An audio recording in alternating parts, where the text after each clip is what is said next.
Okay. Okay, we're on. As required by the Open Public Meetings Act of 1975, adequate notice of this meeting was provided on April 16th to the Express Times and the Star Ledger, and by posting of said notice in municipal building on the same date. Mayor Barsney?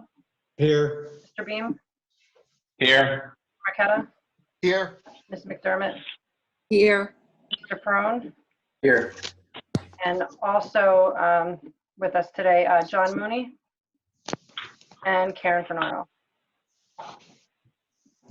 Okay, we're waiting with flag salute again. Like I said, the last couple, we'll just keep the country in mind while we're doing this and hope for the best for everyone and hope for the best people in Greenwich. Okay, the preparation, I guess we're gonna start with you, Karen, or John, or? Sure. Well, I prepared a PowerPoint just to kind of go over some high level stuff and then some of the open items left from our last budget meeting. And if there's any changes that you guys want to make to those things. So I'll share my screen so we can just start with the PowerPoint. I don't know if you can. Hold on. Okay. See if you can do it. I don't. It says it's disabled. Yeah. See, if we let you share, that means anybody could share that's on this. Right now, we're okay. So I'll let you do it. Okay. All right. All right. Can you see my screen? I think I gotta click on that. Can you see the screen? Yep. Yes. Yep. Let's see. Slideshow. All right. So some of this will be more high level, and then we'll kind of get into some of the details of some of the budget line items that we had discussed last time and where they're at in the budget and where we're at with our overall tax rate. So, so first I just wanted to start with our report of revenues and where they're falling this year. We took a few hits on our revenues. And I know we discussed this last time, but this just kind of summarizes it in an easy way for you guys to see. So you see fund balance, we're going to be reducing fund balance this year. Part of that has to do with the school deferred tax that you guys usually do. We decided not to do that and come down on capital improvement funds. Another hit that we're taking this year is the municipal court fines. That's we didn't realize as much as we budgeted last year, so we cannot budget any more than we realized from the prior year. So again, we have to reduce that revenue.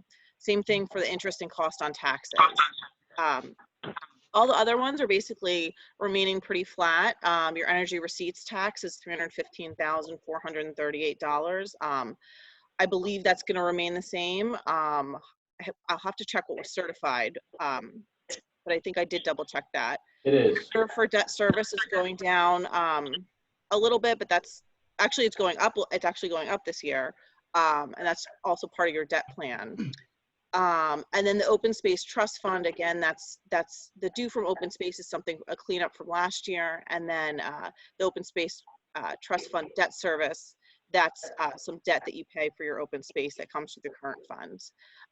So what you'll see is what's left over is your total for your amount to be raised by taxes, and that's at a 4% increase at this point. So I don't know if you guys have any questions on that. Now here's the budget breakdown in your major categories. So we have our statutory expenditures. You're going to see that that's up. The statutory expenditures is your pension payments and your Social Security. And as we know, we had the large increase in our PFRS bill for the 2 police officers. Insurance is staying fairly level. That's your group insurance and also your workers' compensation and liability insurance through the PACE. Utilities we're keeping level this year. Now debt service, this is where you're going to see kind of the offset to the fund balance. We're going to be reducing what we have as capital improvement fund and potentially going out for debt for some of your road work.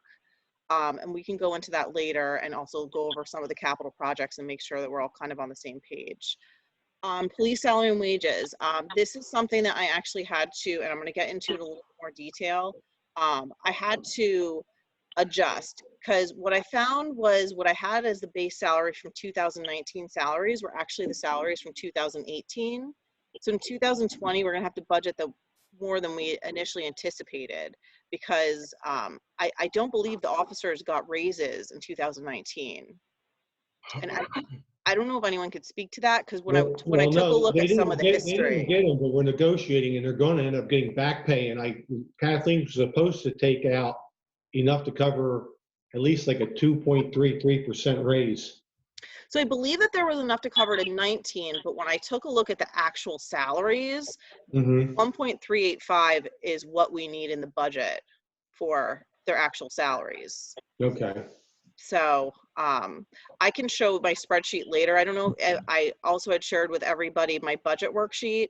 I changed it up a little bit so there was a little bit more detail, but if you look at the police salary and wage line, you'll see that. So I have their base salary, and I had to apply 2.3% to that. And then I had to apply again 2.3% to get to what they really should be making in 2020. Okay. So the 1.385 is an actual number based on people and their salaries, including longevity and any step increases that I saw, because I believe there's 3 officers in steps. Okay, so, and if I can also share my spreadsheet probably at the same time. So if we wanted to dig into any of these, I can try and flip back and forth. So non-police salary and wages, this is basically everybody else. It's about a 2.6% increase, $11,959. This is based on a 3% increase. Now, I had put out in an email that the increase between 2 and 3 would have been around 7,700, and that's actually not correct, because what I included the chief and the lieutenant in that. But I believe that the chief has his own contract. So when we're looking at the non-police salary and wages, if you went to a 2%, it really is a minimal impact. I believe it's only like $2,000 or something like that. So now all other expenses actually are going down. So that's everything that's not included in your statutory or insurance, utilities, debt, or salary and wages. And then our reserve for uncollected taxes, that remains level. I believe I have to adjust this I think it's based, I do have to adjust this down a little bit because I got John Mooney's spreadsheet after the fact. So, but it's basically, that may just be adjusted by $2,000 to $3,000. Okay, so moving on. So another thing that affects your taxes are your assessed property values. And this year you actually had a decrease in them, almost $3 million decrease in your assessed values. So I just wanted to point that out. That's something we really can't change, but this does impact your taxes. And So, Karen, do we know how that happened? I'm not sure. I've yet to meet with the tax assessor, and I think with all this, we've had a difficult time connecting, but I'm not exactly sure. Did you have any large tax appeals that settled? It could be something like that. Well, yeah, but it wasn't that big of a decrease. But yeah, I mean, there was one that we paid off, but I don't think it was $3 million. But yeah, I will follow up with her on that. Yeah, I'm sure Jen can get us some details on that. Yeah. So some open items. So from our discussion last time, I'm trying just to summarize everything for open items. So under administration, we had discussed the codification of ordinances, and when I looked back, it looks like we did encumber for that. So so in 2019, there was $7,400 encumbered for the ordinances. So my question is, we were going to be budgeting $9,000 for 2020. I don't know if that's too much and if that can actually be reduced. So I don't know if Lisa could help out with that, or I don't know. I think that can be reduced, Karen. Part of the increase was to get new code books. So I would just want to double check and make sure that we're still providing for that. Okay. I can definitely let you know. I might have that info here. Okay. Just on that, so the 9 is including the books, right, Lisa? Correct, yeah. So we would need 1.5 instead of 9 in the budget. So if we have encumbered or 7.4, we need 1.6 for 20 to make it the full 9. Is that Is that all we need? No, because there's an annual fee for maintaining our code online and for doing our general updates every time we do an ordinance, so we couldn't reduce it by that, but Okay. I would hope we can bring it down a little bit. So next would be the clerk budget. There was $4,000 in there for storage and filing cabinets, and I know we had part of that may have been done in 2019. So I just wanted to make sure we should still be budgeting the $4,000 for storage and filing cabinets. I think we discussed maybe doing pods or something like that. So Well, we bought the filing cabinets already, right, Lisa? Correct. The first round of cabinets was purchased and has been delivered, and that was encumbered in 19. 19, okay. We are gonna have to buy more this year. You know how I'm much? wondering though, if that increase that you're talking about, was that in there for the additional hours for? no, that's in salary and wages, and we'll get to Okay. that in a little bit. Yeah, yeah, So again, I would say that keep I that. think that if they're paying for, you know, that pod to be stored there out of my budget, then I don't know what this number would need to be, but otherwise I would say this number could come down to probably 2,000. Okay. I think Joe gave us the estimate for that container. So there's like, Yeah, there's some upfront fees, but then, yeah, there's some upfront and back end. So there's delivery and pickup, which probably is around $300 or $400. And then I think the monthly cost is like $100 a month or something. right. If you had it for a whole year, just hypothetically, you're looking at like $1,500 or $1,600. So if you And I had- would assume that would be paid for out of buildings and grounds, but I'm not sure. how much more do you need for filing cabinets? How many more do you need? Do you think anyway? You know, I was just preparing everybody for 10 last year and 10 this year as a starting point until we get in. So the 10 last year was like what? They were like 3,000. Is that right? Correct. So if we put another 3,000 in for 2020, and then we probably, let's say at least $1,500 for storage container.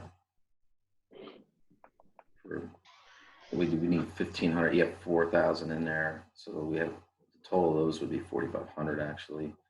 But should we, A little more. Aaron, should we put the 1,500 for the container in the Buildings and grounds. buildings and grounds, or does it matter what it goes? Yeah, I think we should. So I can add that to buildings and grounds. And then we'll keep 3,000 in the clerk. Yeah. That won't be much of a budget impact. That's only $500. So, okay. All right, so moving on. Next was tax assessment. We had talked about the tax map updates, and we got clarification from the engineer. So per the engineer, it would be $10,000 annually for 4 to 5 years. The process began in 2019. And so my question was, can we still declare a special emergency and push the expenses to 2021? If not, we need to put the money back into the budget. So, John, is that something that we can do? Hit me with the situation one more time that you're thinking. So the tax map updates could be considered a special emergency. So we had taken it out of the budget. And so the question is, if the process already began in 2019, can we push it off? Can we still declare it a special emergency? I don't believe there was a lot of work done on it, but Yeah, are you going to do any work on it in 2020? yeah, I think the idea was to do the $10,000, to do the work in 2020, but we wanted to do a special emergency and push it to 2021. Well, you're right. I would say whatever was done in 19 and build out in 19 is standalone for 2019. Mhm. If you're doing the bulk of the work from 2020 forward, then declare the special emergency in 2020, and then you start addressing it in 2021. Okay. But you would do that after the budget is adopted. Okay. So I think that this budget can remain the same with the $4,000 decrease then, because we'll just push it off. Yeah, Okay. Karen, I don't believe that a lot of work was done. I mean, I think I think Mike said, I think the total bills from 2019 were like $6,000 or $7,000. It wasn't very much. Okay. Okay, so that answers that question. All right, so this budget can remain the same. We can take the 4,000 out for the tax map updates and we'll just push it on to future years. So next would be the police vehicles. So the new vehicle was just received. Hey, hold on a second. I'm sorry. Karen. Does the budget, what's the 14,000 though? I don't understand that. 14, they have, she has other things in her budget. Oh, okay. So Yeah, yeah, she has other things in her budget. Like, so only 4,000 of that 14 was for tax map? yeah. Oh, okay. Yeah. All right, so next would be police vehicles. So we just received the new vehicle. So we will be needing to make a lease payment. And we already had made a lease payment. So we did confirm there are just 2 lease payments to be made in 2020. So I know that had been brought up a question whether it was just 1 or whether we needed 2, but we do need to budget for 2. Well, is it 2 for 2 vehicles, right? We're not paying 2 lease payments on the new vehicle, are we? No, so I'm sorry, a lease payment, 2 vehicles. So a lease payment on each vehicle. Okay. So, and you're going to be seeing that, I think, on the bill list in May, the lease payment for the new one.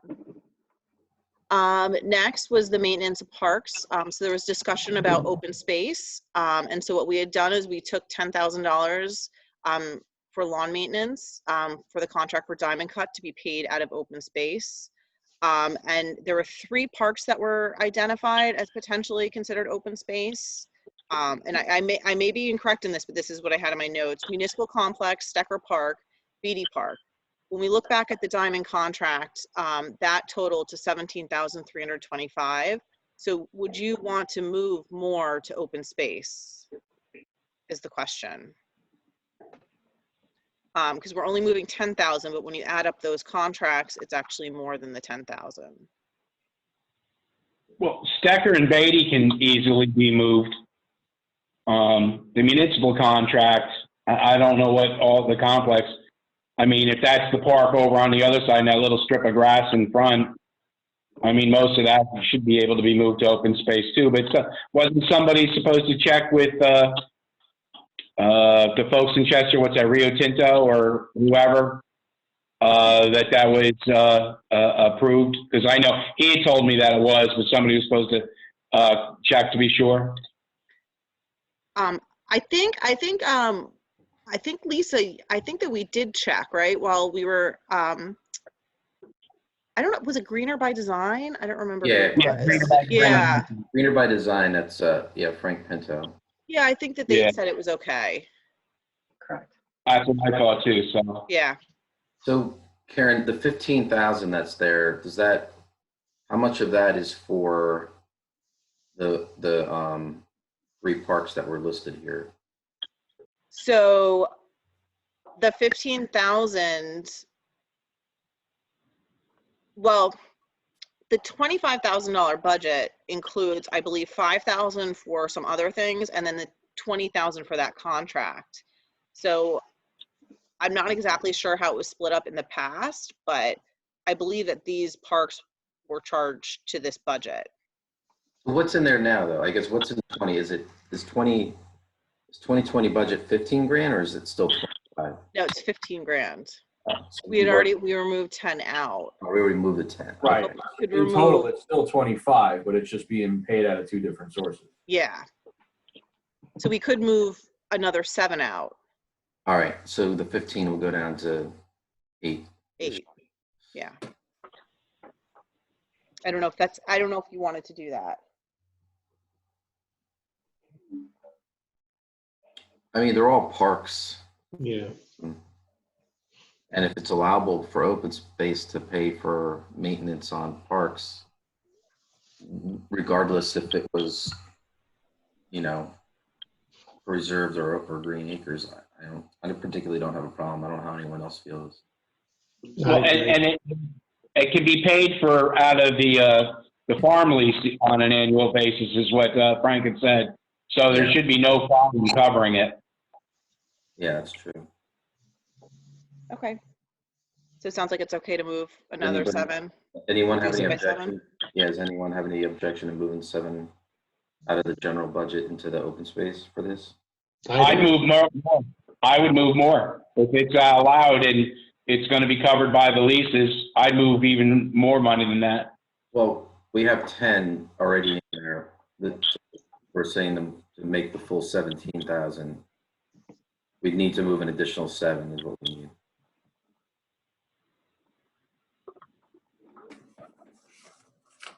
Right? Is that right, Karen? We just- Yeah. Yeah. Yes. Yeah. I guess that sounds right, yeah. And you have still, as of December 31st, 19, you still have 726,000 in reserve there. And you're bringing in around 240,000 a year in taxes to replenish that fund. So I think you have the ability to do that if that's your choice. All right. Okay. All right, so we'll go ahead and move the 7,000 to open space. So we'll reduce this budget by another 7,000. Okay.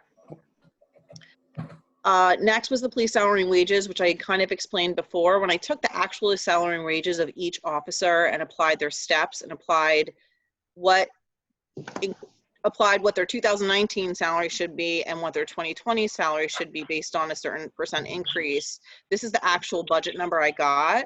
So this was more than we had in our budget that we discussed previously. It's about $20,000 more, I believe. So I just wanted to point that out, but I believe we need to have this in there because this reflects what their actual salaries would be. Karen, I'm fine with that. I understand that for the budget, but when this contract is settled and we pay the retro, I was under the impression that the prior CFO had put it in the 19 budget in anticipation that, you know, eventually we're going to have the contract settled.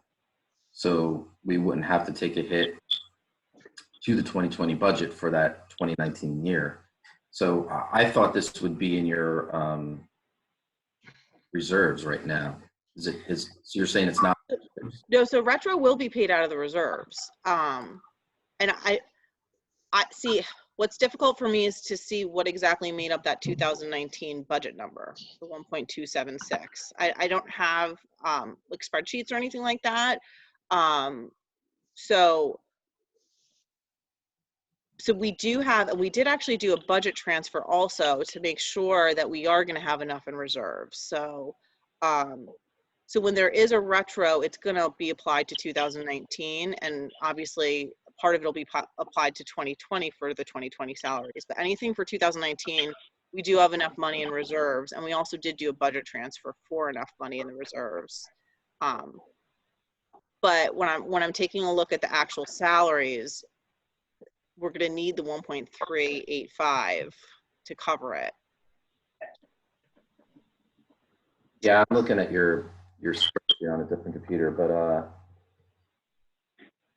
so you're basically what you're saying is the prior salary you had in here in the first version, you didn't have the compounding in here. No.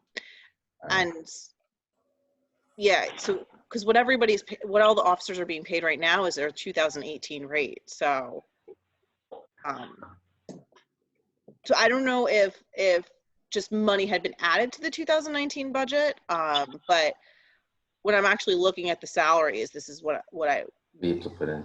Yeah. Okay. And as long as the 19 can get paid out of the reserve. Yes, and it has to. It's Yeah. John says statutorily it has to. How much is in the reserve right now? You said you made some transfers. I know there was around 14,000 at year end. What do you have? And then I think we made another $30,000 transfer.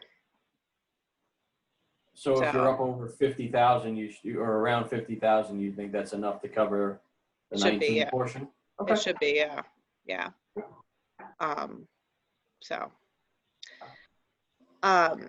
Okay, so next for DPW salary and wages.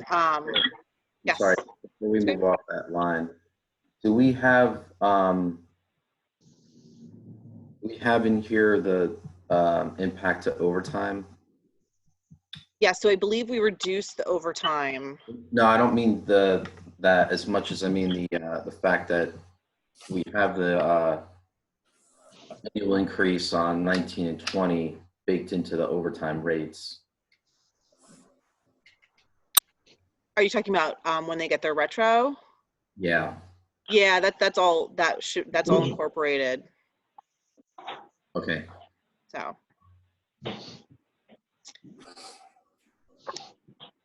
All right. So next, DPW salary and wages.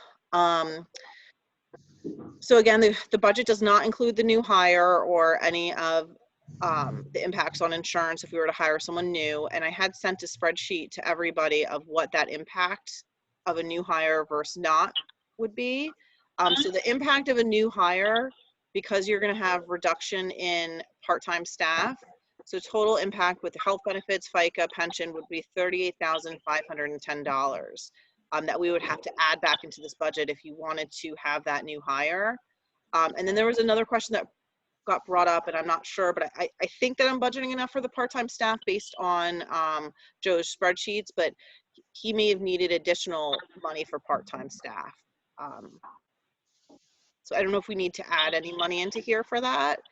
I don't think so at this point, but that was another question that got brought up. So I can pull up the spreadsheet, we could take a look, but I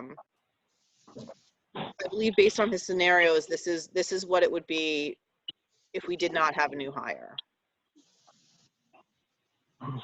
Karen, that 38.5, is that for the whole year or would that be halfway through the year? I mean, because obviously we're not going to hire, we didn't hire yet. So if we didn't hire until July, would that number be half or is that a figure? Yeah, the number would, well, no, the number then will be half if you Okay. hired in July. Yeah.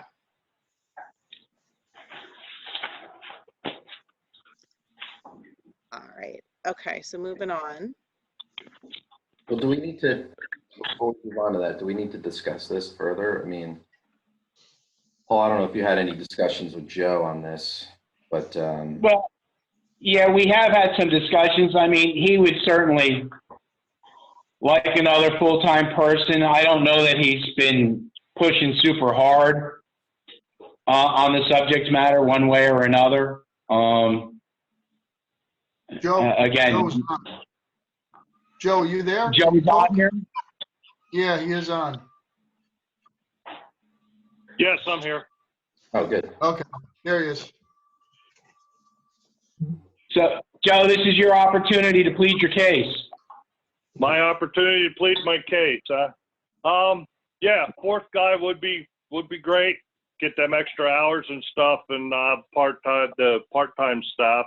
Like I said, it all depends on what kind of work you want me to get done too. I have some ideas for some new programs that will definitely keep us busy.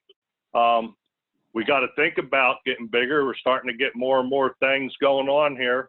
Like I said, Thomas Stewart Park is even encapsulating some of our full-time guys. Right now, we're finishing up the drains in the pavilion.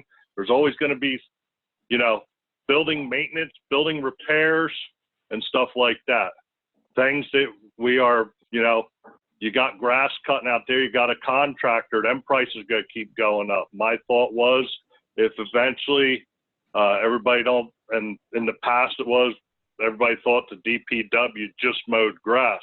I'm proving that different since I've taken over, that we are doing a lot of other things. We're doing road work. We're doing storm drains. We're rebuilding storm drains. We're installing drain pipes. So my thought was eventually if we got this fourth-time guy, we would start taking over all the grass mowing, just get the equipment. I would put one full-time guy to do mowing of the grass and a part-time guy, because it still keep my one yearly part-time guy, and put them guys as April 1st to December 1st, and they're gonna mow parks, maintain parks, line fields, do all that. That's gonna be their job through April 1st to December 1st, park garbages, so forth, so on. The other crews, then we'll be doing the paving, patching, storm drain repairs, things like that. But I would prefer, if we're going to do, like I said, eventually move over to take over mowing all the grass and all that stuff like that, I would want a full-time guy to be like the leader of the crew. And I give them their jobs and they report back and forth to me. They need more help. And then, of course, got to think of sick and vacation time. When he's on vacation that week, I'd probably have to put a lead, or maybe that part-time guy can handle that, but might have to put a guy in there because the part-timer's only working 27 hours a week to fill in them other hours to finish the mowing. One of the other guys would have to cover vacation schedule. And that's the pitch right there. It's looking into the future, what jobs you want us to do, how you want it done. I know we're starting to get a lot of calls, and especially during this time of quarantine, I've gotten dozen or more calls, people asking if we were going to pick up yard waste and maybe do a chipping program. The mayor forwarded me an inquiry from a resident requesting that we may look into that. Now, that might be something that might fall under recycling or clean communities that could pay for that. But developing the plan, making sure we have the equipment, and designating the personnel to do it. Once again, just my thought. Like I said, it comes down to, I know you're working on budget for now, but maybe the 3, 5, 10-year plan. What do you envision the DPW going forward in our community to become? Well, Joe, then I got a question then. Do you think as early as next year, we could eliminate the contractor from mowing? And here's part 2 to that question. I know with the exception of Lopakon Township, the municipalities around us are moving towards contracting it out. Is that just because they're seeing a shortage of help in their manpower? It saves a couple of dollars in the long run. What's your thought process there? I haven't. I've seen some go back. I know Washington Township probably. I know some is the upper one that they do. What I explained to you is what they do, and Lopat's still mowing and doing what they do, but they're 5 guys full time. Poha, I think there was some hesitation there. I know their contracts, and it comes down to contract, how much more increases we're going to get. We know what we got increased, and we split the detention areas off onto the DPW to save money, and we're still spending more money than we did the previous 3 years before this contract. We're at $20,000 more, or $17,000 more with this last year and this year compared to the 3 priors. And right. Is that going to be something that's going to keep going up? The only thing that I see that would probably going to need would be an additional mower, maybe something on the sort like we used to have, a bigger tractor with that batwing mower that reduces the hours there.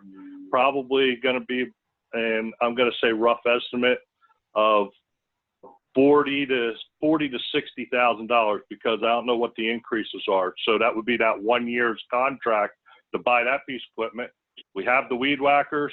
We have the other 2 mowers for trimming, doing the close stuff, and maybe keeping that big tractor off the playing fields. The zero-turn mowers would be mowing all the sports fields, so it wasn't making ruts. But the open areas, the large, like the schools where they're not playing and stuff like that, this 15-foot batwing tractor, zip it out in a few hours instead of spending a 7-hour day just doing the 2 schools, or to a day and a half doing the schools. Because I know when we hired on Diamond Cut, they were the only bidders.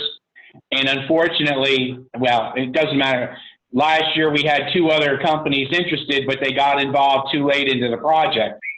And so I don't know if that number would have come down some, because that number is a public number. So maybe they would have bid a little bit less. But regardless of the situation, I'm understanding where you're coming from, and the batwing mower would certainly be a solution. But again, all of a sudden next year needing 40 grand to buy that too is some thought in there.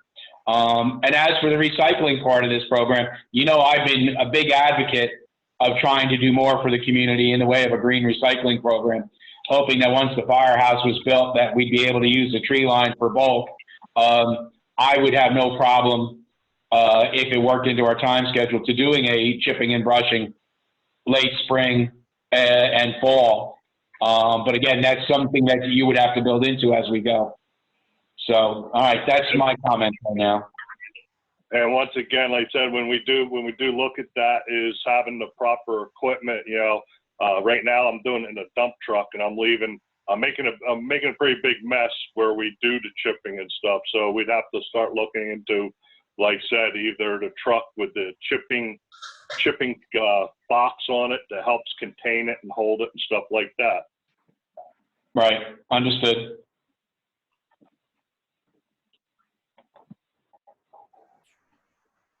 So then I guess it comes down to a question is, what do we as TC think moving forward here? Because, you know, and even though it's only half, we're investing into, you know, somebody who's going to be here for 20 years, as is every employee that you hope. You know, you've got your numbers, you've got the rising healthcare and stuff like that. You know, is it going to balance out? Do we need to do 4? And should we be planning on it, you know, right now for, and the Parks and Recreation has been growing and will continue to grow. So there's no way of really cutting that back. So is this the time to bite the bullet on the fourth man? You know, this year it'd only be half that cost, but next year it's the whole enchilada. Yeah. Yeah, so where I stand is, it's a good question. Is this the time, right? So this is the time of, you know, we have big economic problems in the whole country.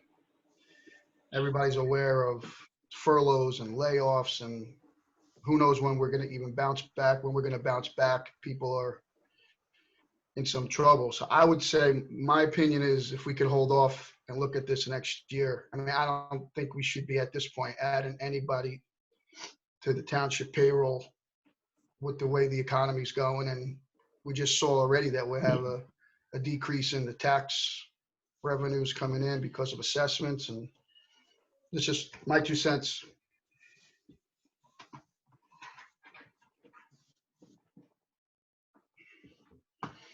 Right, Bob, Lillian, and anybody else want to weigh in right this second? I No. actually agree with Paul. Unfortunately, everything that's going on, we have no control over. But if we don't start looking forward, it's going to get bigger and bigger. And I think Paul has a point that if we do it now, it may be the better option for us. That's my opinion. I think this is my 5th budget, and I think Joe has been in every year asking for this position. That's why I find it ironic when we asked him to explain it again, because he's explained it for 5 years that I know of. I don't think we've increased the staffing at DPW, and I don't know how many years really. And I would say this: let's budget for the half starting July 1st, and then when we get to the end and we're crunching numbers and we have to take stuff out, we'll see what happens there. But I'd like to put the half in for now, and then when we discuss final budget numbers, who knows, maybe unfortunately, Joe, you get cut again. I don't know. I agree. And again, Joe, back to it. Do you think next year, even if we're a little under mowered, we can not bring a contractor back in? Isn't that contract around $42,000, give or take? It would be a push, but if I had that 4th full-time guy, he's gonna get saddle sores. But I think we can push it. All right. Okay. With the part-time guy, and what might take some of the weight off if we could keep the seasonal guy, Jeff Haggerty, who's just doing Thomas Stewart Park. That would keep him out there, and we know that's coming out of Thomas open space money. Yeah, we could push to get the schools done and what we're doing detention wise. because reality is, them two mowers, even one mower, if he gets onto it, he could probably whip out Stecker Park, the municipal building, and Beatty's Road in one day, in a 1 8-hour day. That Right. leaves the two schools for another 2 days. Right. And then in between there, half the detention areas is taking a day and stuff. So yeah, between the yearly part-timer, keeping Jeff on as the seasonal guy who's already there, we're eliminating one of the yearly part-time positions and adding a full-time position, increasing 13 hours a week. Right. All right. So So it's almost going to be a wash. my question, here's my question for this though. If you do this for half a year, you assume that you hire for July 1. I mean, half your cutting season's already over. I don't know how much of an impact it's going to have in 2020. So just as a thought, like if you do the hire, the benefit of doing the hire is really for 21. Mm-hmm. But we can't put that in the 21 budget now. So, but to plan for it in advance, as another thought is, what if you put it in the budget for December. Huh? Put it in for December for 1 month, so the guy's at least hired and ready to go January 1. Well, because think about it, right? The cutting season's going to end, and we have the contract, right? The cutting season's going to end at the end of or middle of October sometime, and so if we go out to bid or not, or if we're going to do this full-time cutting in-house, the benefit's going to be next year. So if you were to bring somebody on in the fourth quarter, whether it's October, November, December, then you could have the person in place. You can start to plan for the 21 cutting season in advance. I don't know. I guess unless there's something else that, like if you bring them on in July and we already have the contractor, like what are they going to do? I guess question for those, few months of the cutting season when we're not going to be, we can't transition out of the contract we're in. So, Well, I don't think there's a lack of work in DPW. I don't think that's the problem, but I hear what you're saying. So what do you want to cut it down to, even a quarter and figure for an October 1 hire? Mayor, can I make a suggestion here? Yeah. I'm hearing everybody's side. I hear Frank, concerned about the economy, and 100% justified there. I do hear that there is a need for, on the other side, a need for another body. I don't know where your year is going to end this year. I was going to kind of save this for a little bit later, but I think it's important to bring it up now. I would be concerned with your taxpayers paying their taxes and what kind of rates you're going to be, the collection percentage is going to be this year, and how that's going to factor into your bottom line at year end, because there is a freeze on certain state revenues at this point, and we're going to see how that's going to factor in as well. So if you're having a rougher year, I completely understand Frank's points about the economy here. My suggestion would be, if you put a half a year in the budget, it doesn't mean you're hiring the person tomorrow. If you put them in for a half a year with the anticipation that they'll be on for a full year next year, at least you've built a half of next year's budget into the budget already, even if you don't hire the person in 2020. So if $15,000 or $20,000 is going to be in this year's budget, and it's going to cost you $40,000 next year, you're not seeing a $40,000 spike because you already have the $20,000 built in, even if you didn't hire them.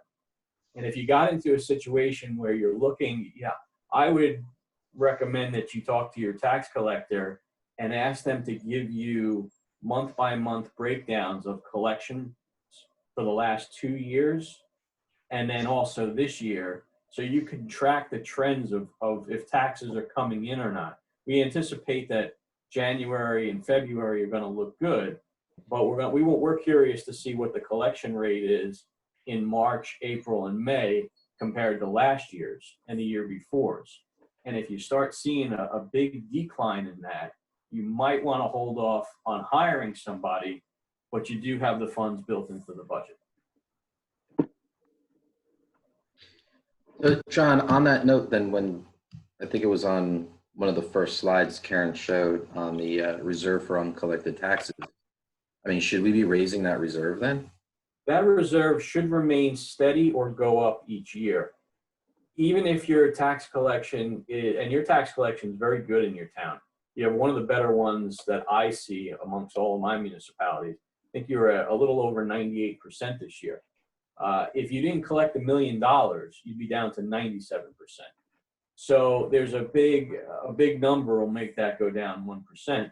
I think where we're conservative and we have that conservative approach is that you keep that flat or you bump it up a little bit each year. And because you have such a good return on your taxes and you collect the majority of them, it actually helps you replenish surplus because you're collecting a lot more money than you're putting into your reserve for uncollected taxes. So that's why we don't want to see that come down, because then you're starting to burn the candle at both ends. You know, you're reducing what you're regenerating through that reserve for uncollected taxes. And if you're using more surplus, it's having an opposite pull, and you don't want that. So I think you're okay with your reserve being where it is or even up just a little higher each year. Yeah, but it actually went down. Slightly. And I would push for you to make sure that that number is even. Again, Karen, when Karen said something to that effect, she didn't have my actual number in there because she had gotten my sheets late. So right now I have you down maybe 3,000, but I would push for you to at least have that level. Okay.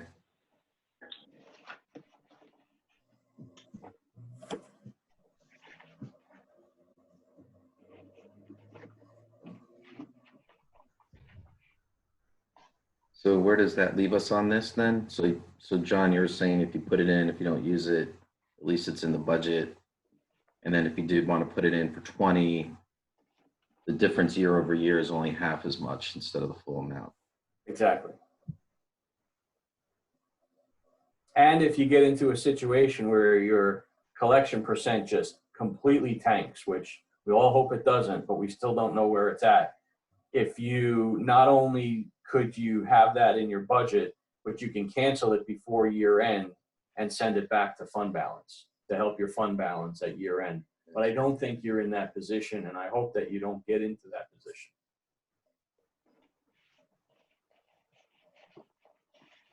I'm good with that. That sounds like a plan to me. Me too. Yep.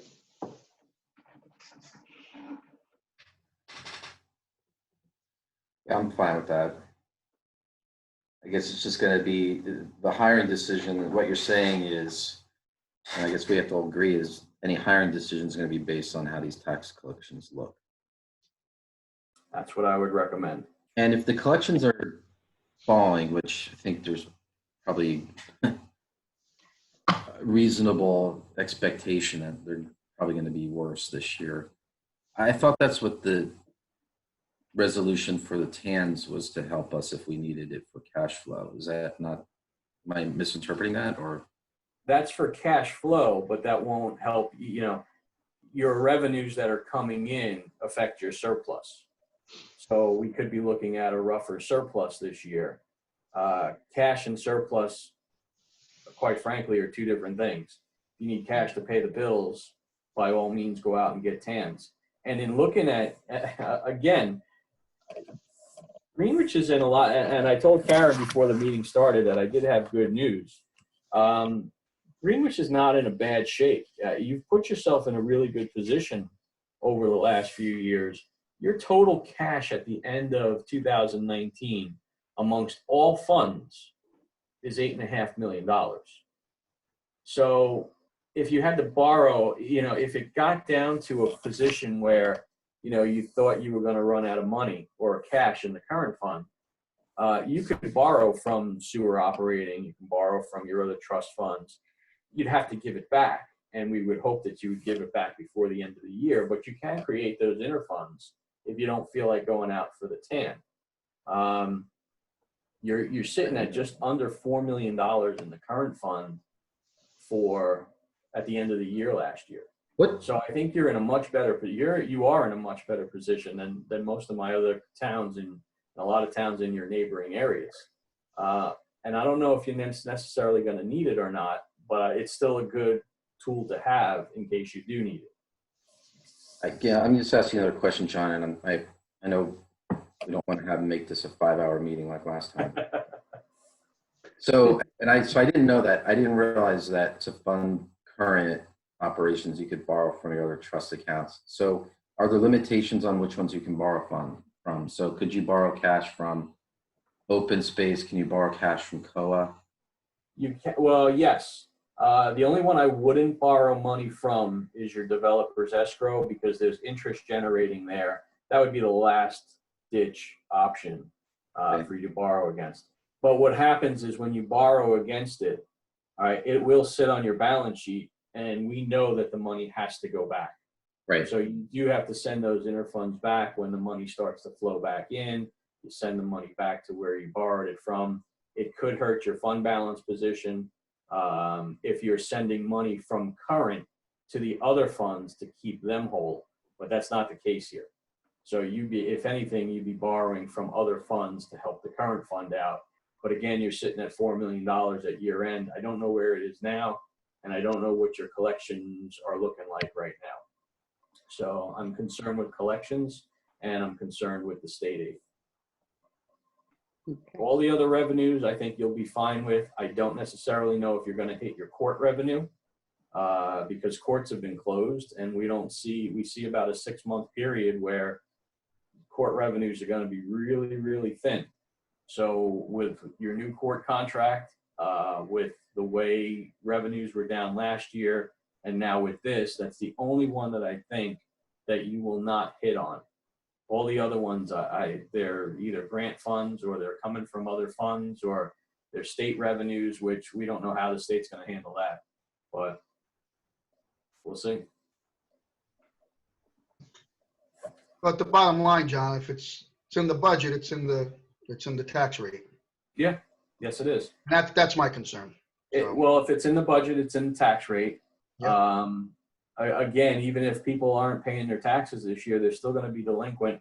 And eventually that's going to come back in either delinquent tax collections next year, or maybe it won't be as bad as we're thinking it will be. yeah, So I'm not worried about delinquent. I'm just worried about you're just worried about the everybody's rate. budget. Yeah, everybody's ability to pay. That's fair. You know? I think it's fair, especially given the year that you're in. Yeah, I mean, I don't know. Is anybody getting an increase in their salary this year? No, I don't think so. So you're not getting if you're lucky enough to keep your job, you're not getting a salary increase. Most likely you're getting your salaries reduced if you're lucky enough. If you have reduced hours, people are furloughed, people are laid off. So that, I don't want to keep harping on it, but that's where I'm coming from.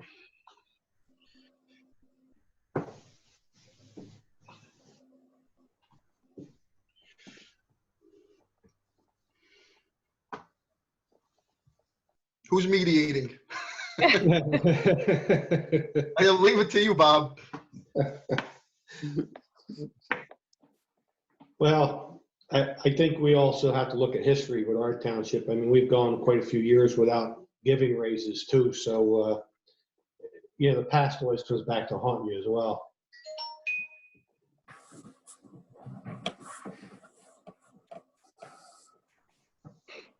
Well, at this point, just for moving forward, let's put the half of it in for right now and see what happens as we proceed through this budget meeting.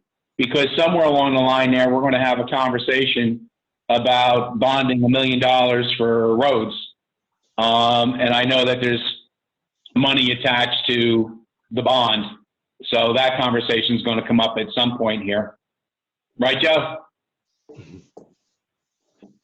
Yep. Hey, before we go there, I just want to make sure I understand something, John. Mhm. So on the tax collections and the way it's impacting the revenues, if the collections are down, isn't that just the delinquency? isn't it just a cash item? Like, help me understand how that translates to the revenue line. Well, the biggest, let me just take a look and make sure I'm saying this right. You're going to be collecting you have $3.3 million that you're looking to collect from the taxpayer to fund your budget, which is considered revenue. All the other miscellaneous revenues and delinquent taxes and surplus using totals $1.6 million. If you have a bad year at tax collection, you will not hit your $3.3 million mark, and you will have a deficit in a revenue line item, which will impact your surplus, because all revenue gets closed out to fund balance at the end of the year. And you want to be closing out positive numbers, not negative ones. So that will have a negative impact upon your surplus at year end. That's how that factors in. So, Plus, it has a negative impact on your cash as well, because you're not collecting those yeah, dollars. exactly, the cash. So when if you're right now, based on the revenue line item, it's $3,385,000. So if it comes in less because people's ability to pay presently is limited, but eventually they pay us. If they pay us in the next year, that goes into next year's delinquent receipts from delinquent taxes. But if we issued TANs, that doesn't, when you account for that, that's strictly a balance sheet item. It doesn't, you don't record that anticipated collection as a revenue in the current year. Correct, because you have, during the year, your cash would go up by what, if you borrowed $1 million in tax anticipation notes. Right. Cash will go up by $1 million, and it'll be offset by debt of $1 million.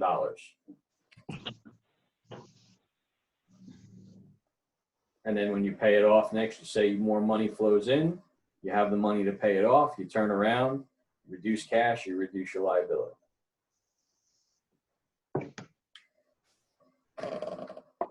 Last year's budget, just as a reference, we had 3.2 million, 3,245,000, and we collected 3,332,000.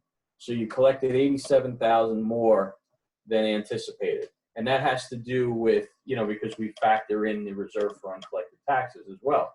So when you have a 98.1% year of collections, you're going to see that you collect more than your number here. And that's important because you do have the reserve for uncollected taxes on the other side.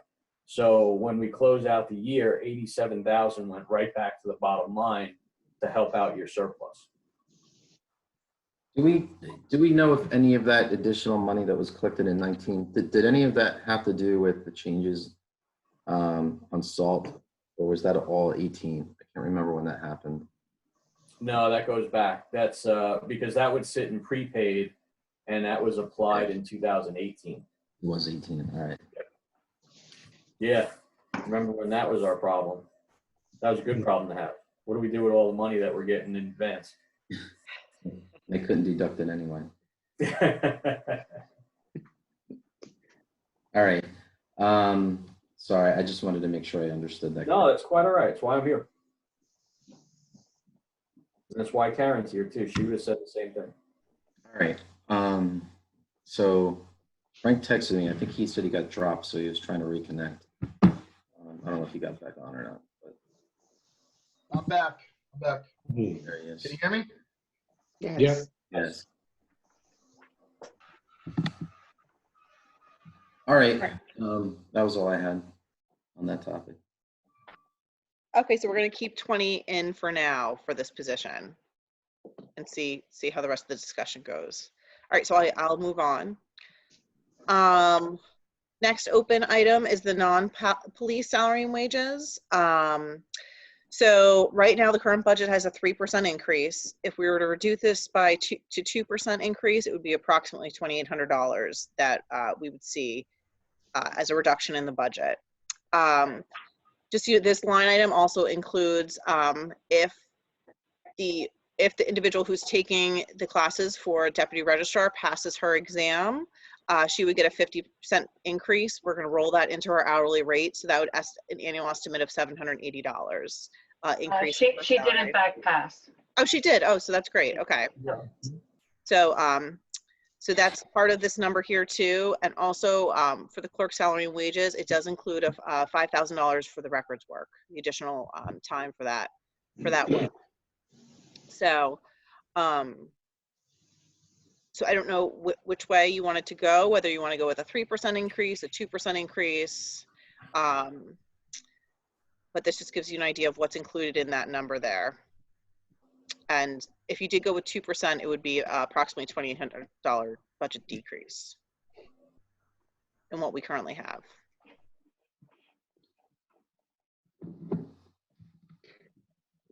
I'm sorry, can you explain, what does that mean? The very last line? So in the clerk salary and wage line item, there's $5,000 budgeted for records work. So right now, I think there's a big effort to clean up a lot of the records. So that's taking people additional time. And I don't know if temporary staff would be hired. I'm not sure, but there was a budget request for the $5,000 for that additional work. Okay, So I believe there's a lot of records to go through. Yeah, this is Big effort. a Cleanup lot. effort. Yeah, there's a big cleanup effort. So It's not for one person. That's just hours that we bank to work on that. yeah. Correct. And is that enough hours banked, or is that, It's probably nowhere near enough, Lillian, but that's a good place to start. okay, okay. Well, So I mean, keep in mind, this is just for Lisa and Tammy's hours, right? And if we need a temp, any work that Joe and his crew are going to spend moving the records out from the school over to the trailer that, I think the trailer's there. I don't know. I think it was getting delivered this week, but would fall under the DPW line.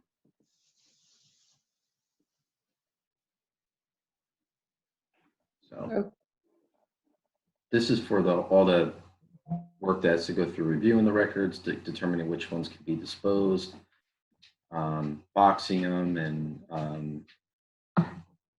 And then filing them, that's why I'm Yeah, wondering if that's a low number. you know, this is going to be most likely hours that are not the office hours. I don't know, Lisa, you correct me here if I'm not speaking to this correctly. No, that was, that was an estimate to get us started and really delve in with, hopefully some full weekends working in the school to, get the project started and find out, what we can get rid of. There have been, just to clarify, there have been lots of hours, in-office hours put into this also that are, not attributed to this extra line item here. This is really to spend days at the school as needed to get that jump started. And now that we have that storage trailer, we'll be able to, really get going on that. There was just no place to put them. And I was trying to avoid having the DPW move things 2 and 3 times. Right. Yeah, we have to do this because we've got the contract to do the auction on the school. We've got to get those records out of there. Right. We don't have a choice. I mean, we do, but do you really want to delay it another year is the question. Right. No. Right.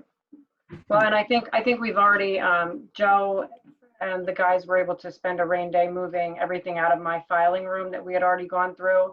So I think I made you guys all aware that I had handled all the DARM requests for all the departments in the offices, and we had gone through everything that was down in the vault. So that was sort of the first stage of this, getting the vault downstairs emptied.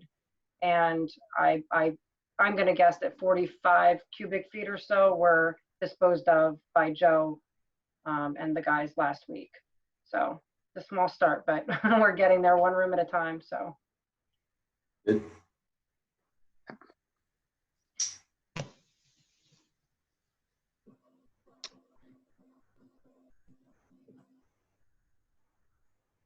Okay, so I guess we're still trying to make a decision between 3 and 2%, right?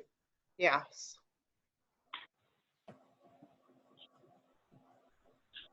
Well, I go back to what I said earlier, we really haven't given raises in years, and I'm not gonna settle the whole budget on $2,800, so I'm okay with the 3 unless somebody really wants to push for the 2 or whatever. I'm okay with the 3. I'm Anybody okay else? with the 3. Brad, Frank? I mean, I would say if individuals had been getting raises over the last 5 years on a regular basis, I would probably say to cut it, but knowing that all the employees, or many of the employees, I should say, hadn't gotten raises for like 3-4 years straight when they were good years, kind of. Well, can we do that? Can we say the employees that did get raises over the years, we keep them to 2 or 1.5, and then the employees that hadn't gotten them, give them 3? It really depends on the position. I believe some statutory positions have to get, like if you're giving everyone 2%, you have to give them 2% as well. So I think like the tax assessor, for instance, like you wouldn't be able to lower her to 2 and give somebody else a 3. Well, if we were given Public Works 3 and we weren't giving it to the other employees, can we give them lesser and give the other employees the 3 that didn't get it? Because I thought that's how, that they were not receiving raises all along. They were, while the other employees were not. But correct me if I'm wrong, I may be understanding, I might have not understood that correctly. My understanding is that that is accurate, that the office staff were not, but we've had a pretty big turnover in our office staff too. So the people that were, if you want to use the word harmed for those years, most of them are not with us anymore. So that's something else for the TC to consider. Well, to do that, first of all, our DPW salaries, I think are extremely low anyway. And if you cut everybody's from 3 to 2, you're only talking $2,800. So Lillian, with your suggestion, we're probably only going to save $600 or $700. And is it worth the ill will you cause the employees by doing that? Because like I said, none of them are making exorbitant salaries. I mean, a percentage point for DPW is like $400, $450. So, you know what I'm saying? Right. I do.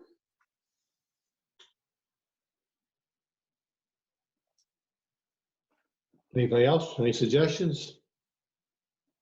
Well, the 2,800 is the number that I'm looking at, so it's not a big hit. I mean, optically, when people are getting 0, people losing jobs, I don't know about giving a 3%, but for $2,800, I guess we can live with it.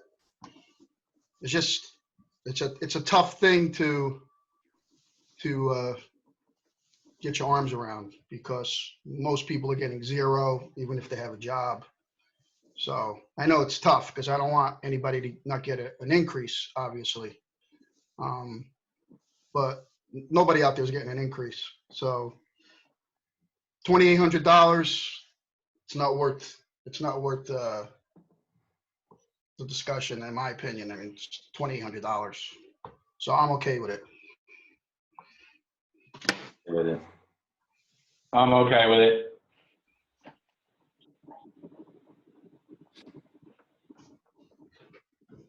Do we have to take a vote on it? No, we're just talking, so. I guess we can move I think we can move to the next slide though. All right, so we're good with the 3% then. Okay. Yeah, it sounds like it, yeah. Okay. So that was, Like I said, when we get to the bottom line, who knows what it comes back up to haunt us. yeah. So next is just kind of an overview of the statutory expenditures. Again,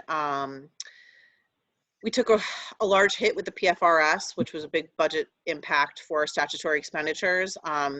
With the PERS, we actually had a budget reduction, but because of the PFRS bill, That was a big budget hit for us this year.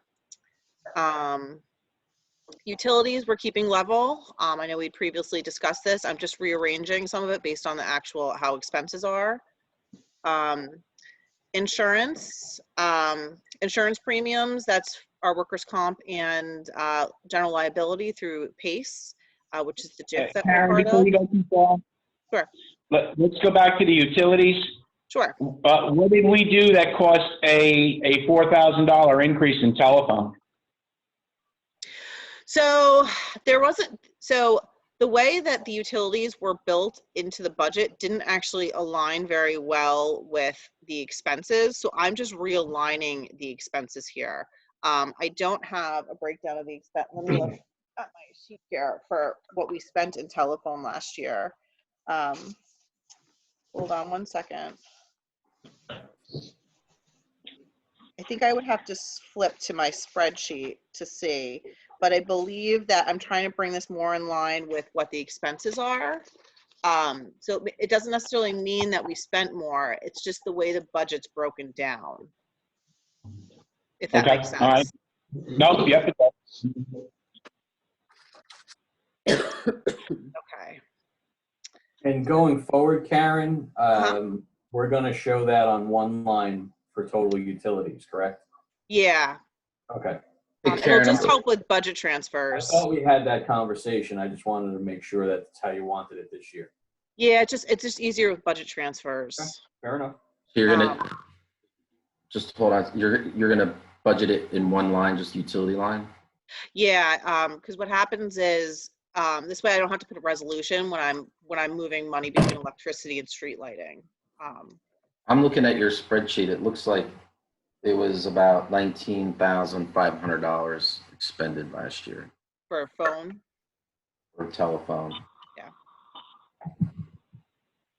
But internally, you're gonna still have those broken out.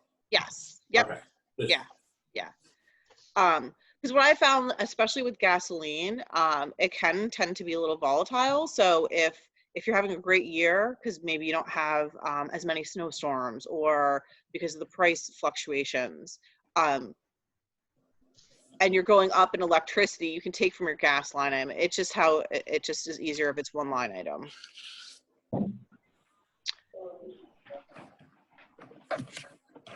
So, okay, so I'll move on from this. So insurance, overall just went up. It's basically level, 0.8%. So that's actually a pretty good thing.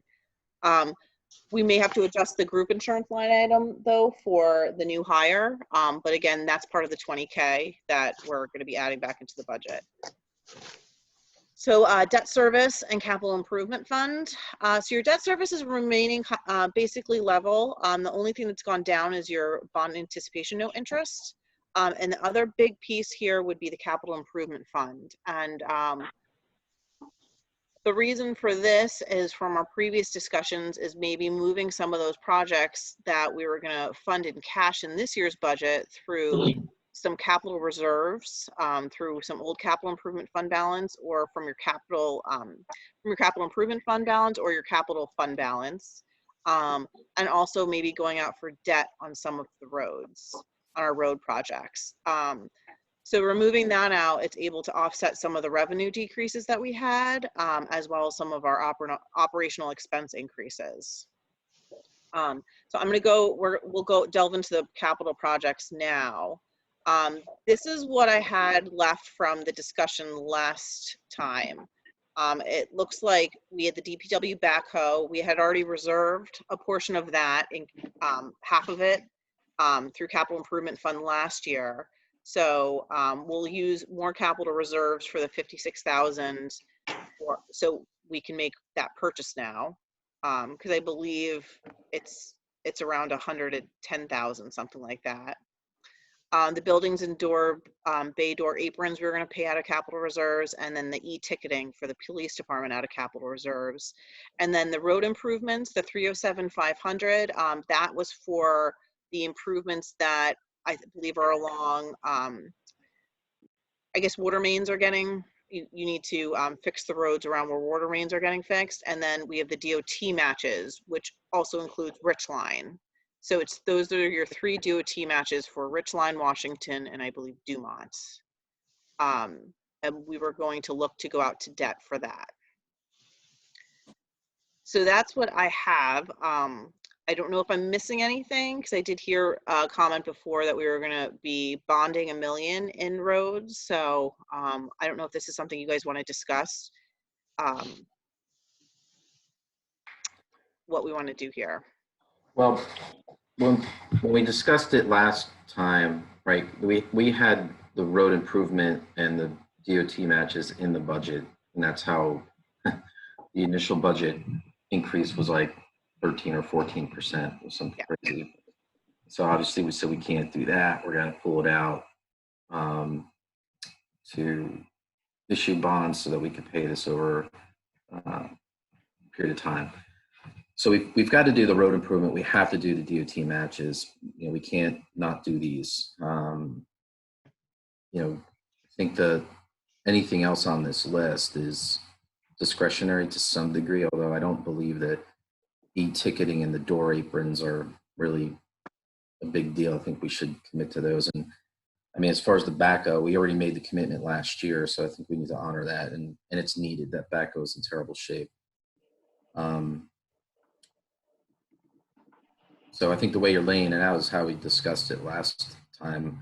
But I don't know. I know, Paul, you had mentioned a bigger number. Was there other road projects that we thought we needed or considered putting on now in anticipation that next year they would be on the list? Is that?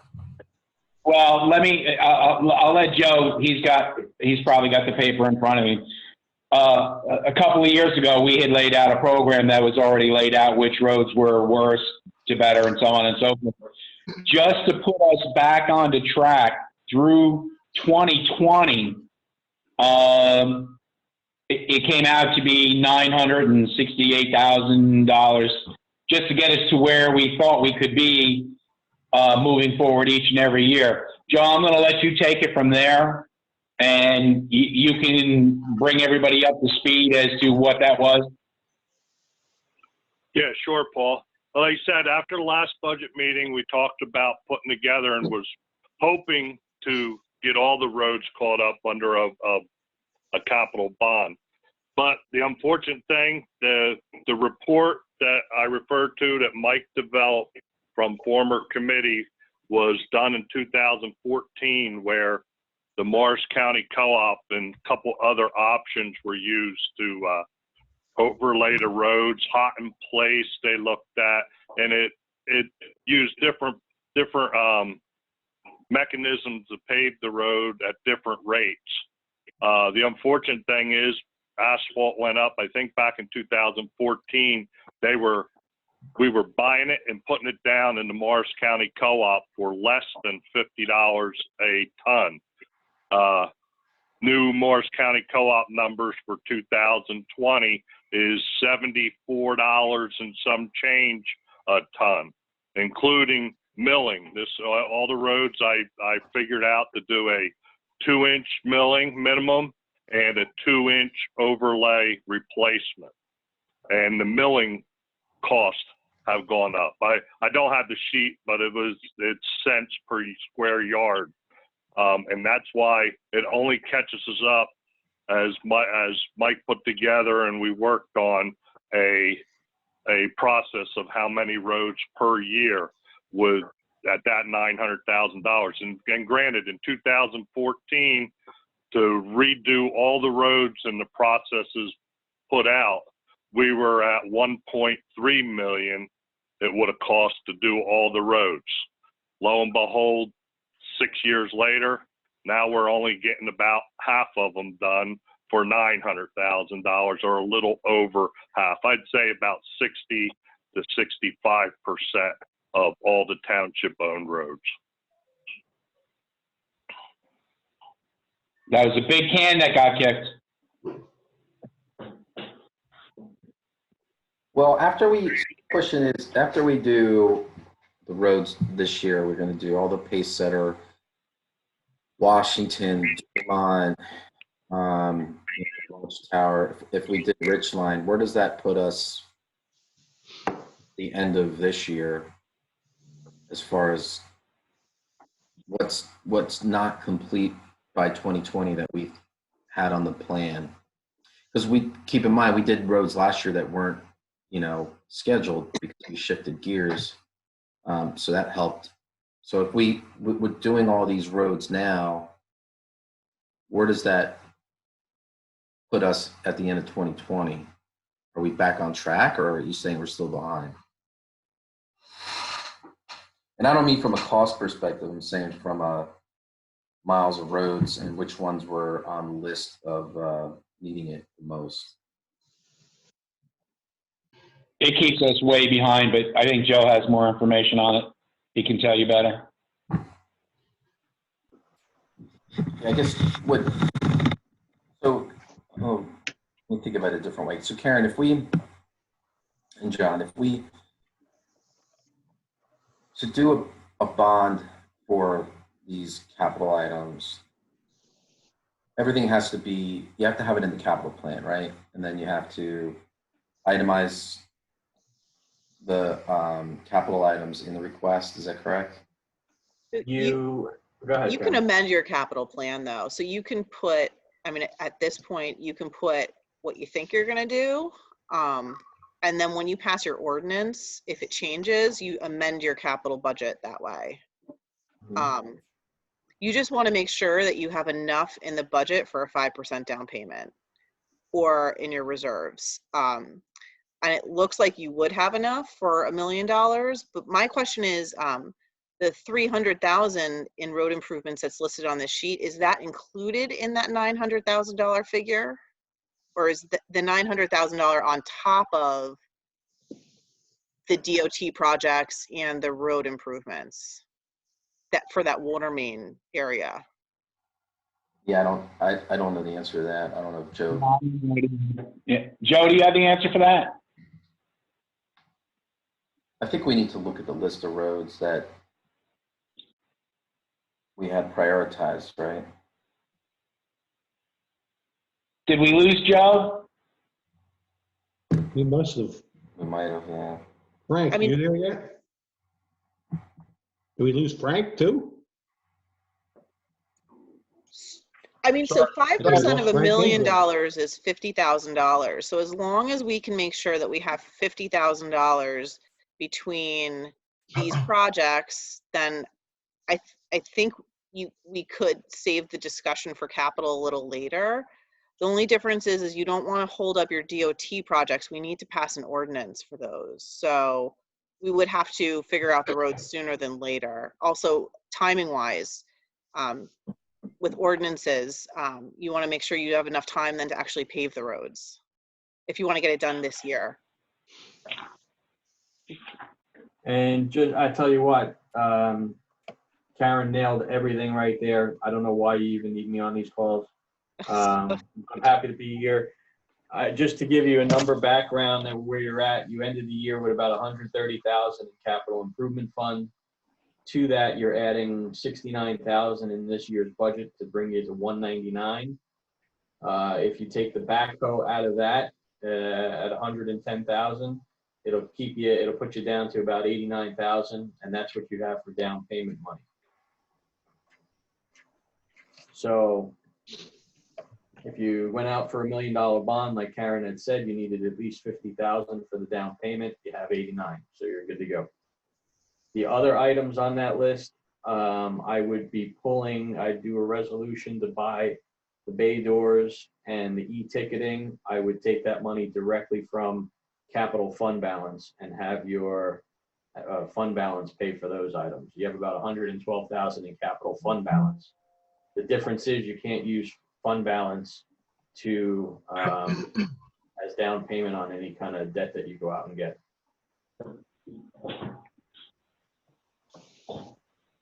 It looks like Joe is back. Sorry about that. I hit the hang up button instead of the mute button.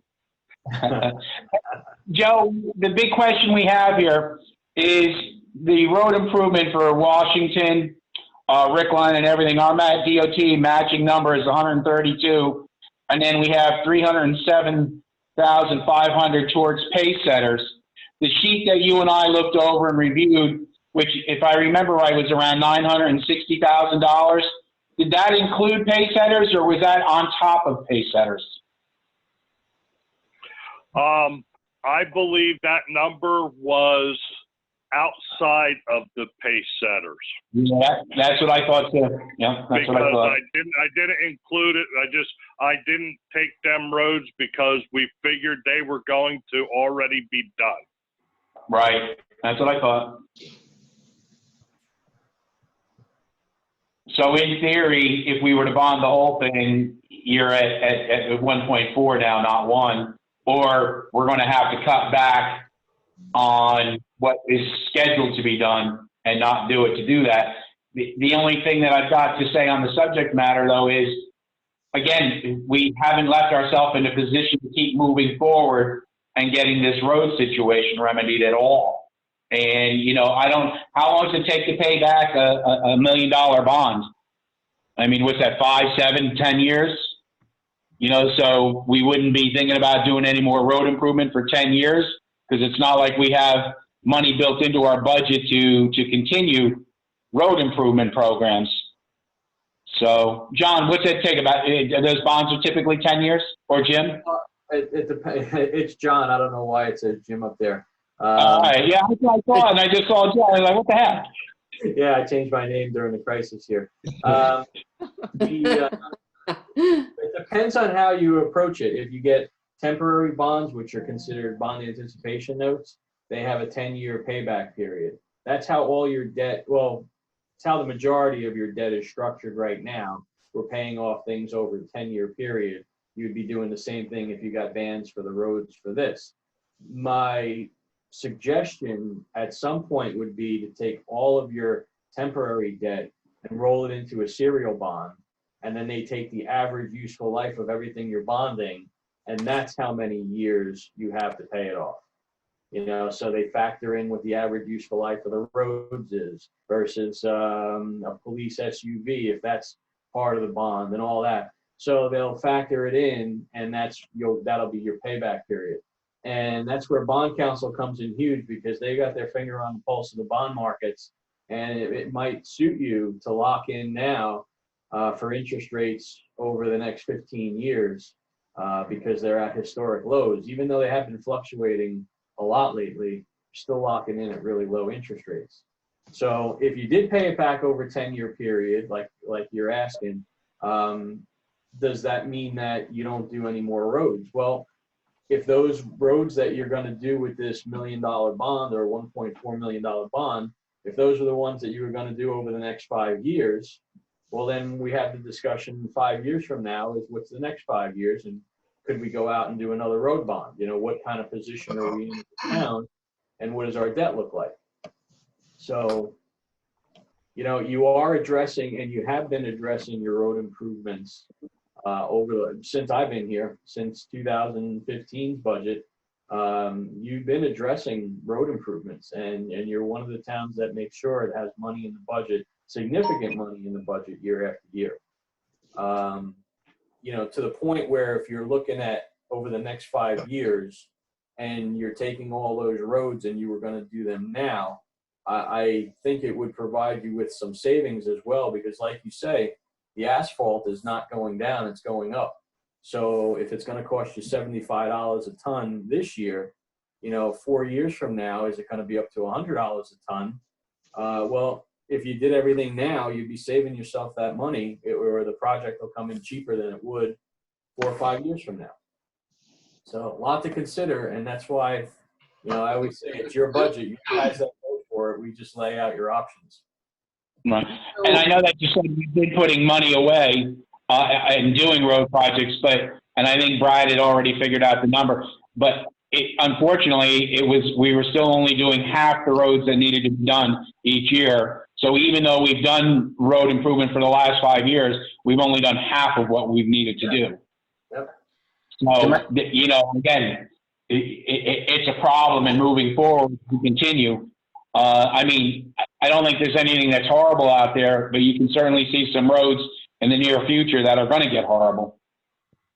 So there's a couple things that one is on the asphalt, just a real quick question, and I don't know. I know the milling costs going up because I know that most of that is labor, but is the raw materials of asphalt right now, I would think they would be pretty good as far as compared to the same time last year. Yeah, I'd have to agree. Oil's down right now. That's got to translate through somewhere. So my question, Karen, is when do we need to do the capital plan and the ordinance for that? Would that be at the May meeting? So, you should do the ordinance once the funds are available. So, you could probably introduce the ordinance after you adopt your budget. The same meeting. It would have to probably be after you adopt the budget though, on the agenda. Okay, so I don't want to get ahead of ourselves here, but are we intending to adopt the budget in May, or are we going to wait until we hear what the state's going to do with aid? So I would suggest that we introduce in May. Then we're going to know a lot more in May when we introduce anyway. And then in June, we should adopt it, and we'll know a lot more in June. With the state aid, I think if they're going to miss any payments, they're going to miss probably their August payments. Well, I don't know if they make a payment in August, but later in the year. They may honor their first few payments, but it's later in the year because I don't even know if they're even looking at working on their budget yet. So I don't know, and John, you might be able to tell, I don't think that we can keep delaying the budget, but I don't know how long you can delay it because I don't know if we're ever going to really get an answer on the state aid other than them just actually not paying us. I've had clients that have adopted in September some years. Yeah. So, and there's been no penalty and no backlash for doing it late. My advice to you would be to try to introduce it in May and have it done so you can move on with your year. All right, so we introduced in May, and what you're saying is we can't pass the capital ordinance until after adoption, which is the second reading in June. Mm-hmm. So I'd say between now and then, can we let's revisit that spreadsheet of the roads and update the costs to make it not 2014 numbers, but 2020 numbers, and then we can talk about what we may want to add. But at a minimum, right, we would need to have this 307.5 and the 132.180. So you're talking like 440,000. We'd want to, at minimum, put on a capital plan bond ordinance for June.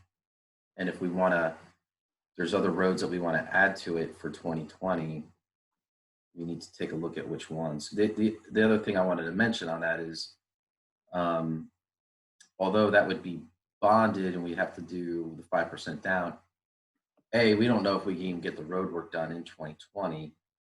We'd have to talk to Mike to that because it's already April. We wouldn't have it passed till June. I don't know that we'd be able to line up anybody to actually do the paving. So it might just be something for 21 anyway. And then the other thing is that we would need to make sure Mike has the ability to do the work as well. If we add any more than what we already got on the list. So once you pass the ordinance is good. It carries forward until you cancel the ordinance. Okay, so you can put it on. Pass the ordinance in 20 and you don't do the work until 23, you're still okay. We do want to watch our timing with the DOT projects, though. I don't know what the time frame is on those. I know you have 3 projects. It sounds like Richline can be delayed, but I don't know about your other 2. Do they have to be done this year? They have to be done this year because we delayed them. They were supposed to be done last year and they got pushed off 1 year. And if I remember correctly, I think you can only do it twice. So, but I don't think there's any issues with getting those done this year. Well, yeah, and John, just a quick question for you on that. So it was brought in through the budget as a grant, so they wouldn't necessarily need a capital ordinance to spend off the grant portion of that, right? They would just need the capital ordinance for their match end. So they could start the work on that if they wanted, right? They could. Up to what they've received in the grant already. Yeah, I mean, the preference on our end would be to keep the grant and any of your funds together in an ordinance, but if you don't want to do it that way, that's fine. As long as you track them separately, we're fine with that as well. Okay, because I believe that they're starting work on one of them, that's why. Yeah, because Washington Street is the one grant, and that's going to get going pretty soon, from what I understand. Okay, so, okay. The Because I Dumont don't know, one- so that can't wait till July. I don't know. It depends on the timing of when they're going to start it, but it's supposed to be coming soon. Dumont, I think we have flexibility to start that when we want, but Washington Street is part of that water main project, so Okay, that one I don't think we have as much flexibility with. and that's a DOT. Okay, Yeah, so of the DOT to 132, there's three. There's Dumont, Richline, and Washington Street. Washington Street is tied into the other 307, it's all okay. the water main stuff. So the 307 definitely wouldn't be able to be started. That money wouldn't be available till July. But the DOT part of it could already be available once the budget's adopted. Well, no, and I believe they were included in last year's budget, so it's available. If you're looking at just doing Washington Street, because that's the one that's up now and you have to do, what's your portion of that? How much of that is you, dollar-wise? I'd have to look back and see in my notes. Let me look back. Because I want to make sure we have the money there before because if that needs to be in the budget, let's see. Well, I mean, that's just the match part, but I think the bigger consideration though is the 307.5, because that's the pace setter stuff that is our half. And if that doesn't become available till June, I don't know when they're starting that. I guess we're gonna have to ask Mike that question. Well, with that being said, the water project's completely shut down anyway. They're not doing a darn thing. They pulled off a couple of weeks ago, and there's been no anticipated return time. I'll follow up then, and I'll send a memo out to everybody on the timing. I can follow up with Mike on that, and just let everybody know the timing and the funding.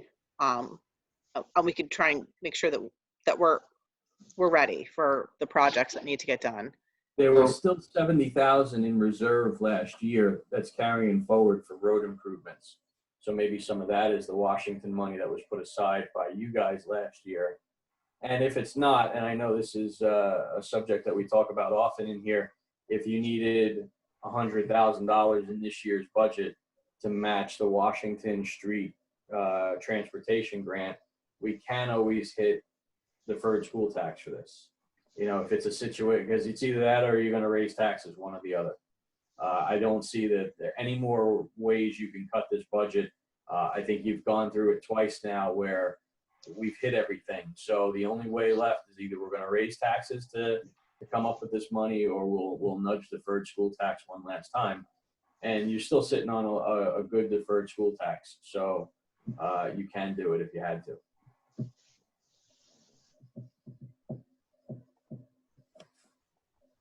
Well, you kind of said what I was thinking, John. I was writing that down. I mean, really our increase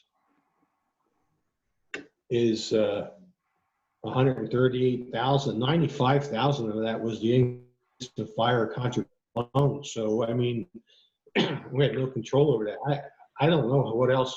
I always say every year, we run on a shoestring budget. I don't even know what we could cut.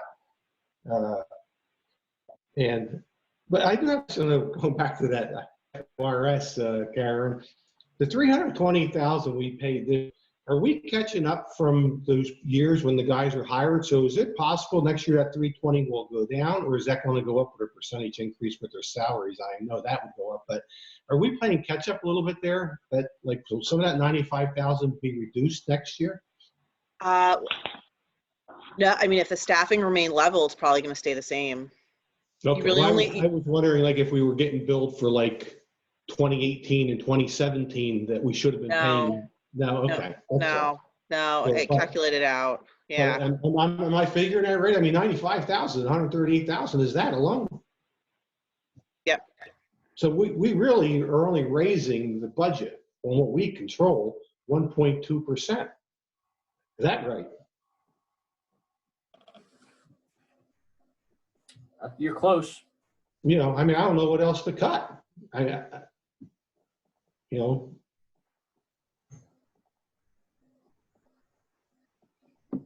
I mean, even to cut it in half, I mean, I don't know where you come up with, say, $69,000 to go down to a 2% increase.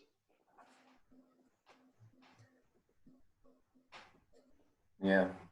So, just I mean, that's just my opinion. I mean, somebody has an idea, I mean, throw it out there. I'm just, I mean, I go through this every year. I sit there and I look and we just don't have a whole lot of areas to cut unless you want to start talking to the people. But I don't even know if that would save us any money.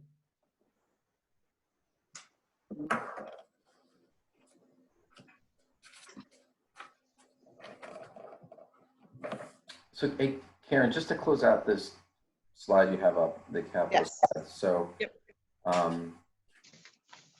So we're not going to introduce any kind of capital plan or ordinance till June. Mhm.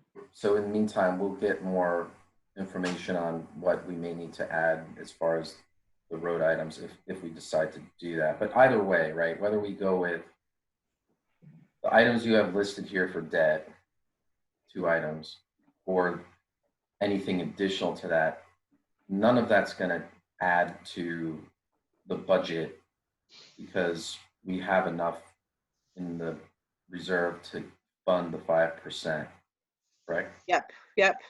All right. That's what I want to make sure of. I just want to make sure that if we do add to this, we're not adding to the budget in order to do this. No.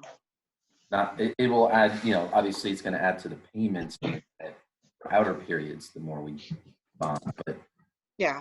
20 budget goes no impact.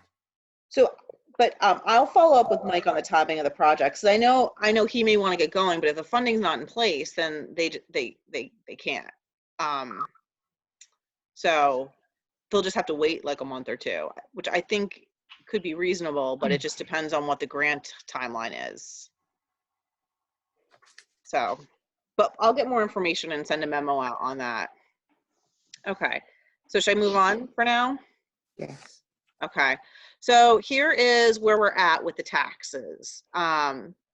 This includes open space and our general municipal tax levy. I had sent this to you guys previously and I had the tax increase at 3.99. It's actually 4.5%. And you're going up about 2.5 cents. So if you did want to get to 0%, you're looking at cutting expenses or increasing revenues by about $130,000. Karen, but before, this doesn't have the changes we put through that we discussed today, though, right? No. So if you're netting that out, adding a little bit into it. So you're going to add.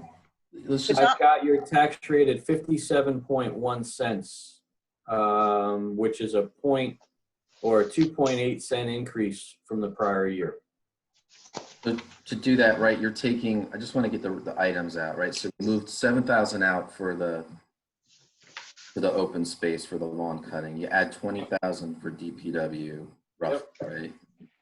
What else was, I can't remember what else we changed. And then just 500 for the storage. Oh, yeah. Units, yeah. Right. And I believe I think that was it, right? that was it. So that's $13,500. Am I doing that right? Yeah. So now we're at 57.1, you said, John? 57.1, right.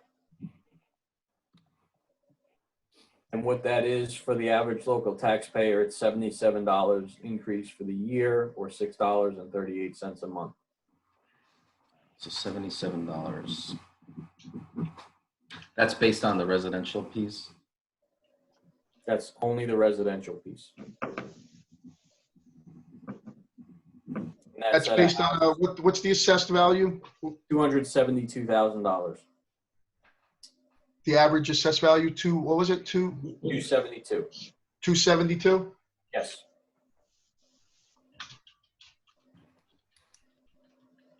What's the penny rate increase then? At 57.1, ref 50, 2.8 cent increase. 2.8 cents. Yes. And that's 4.8% roughly. So it's $28 for every 100,000 of assessment, roughly. Yeah, 27.20. What was do you remember what the increase percentage-wise was last year? I can get that for you. Hold on one second.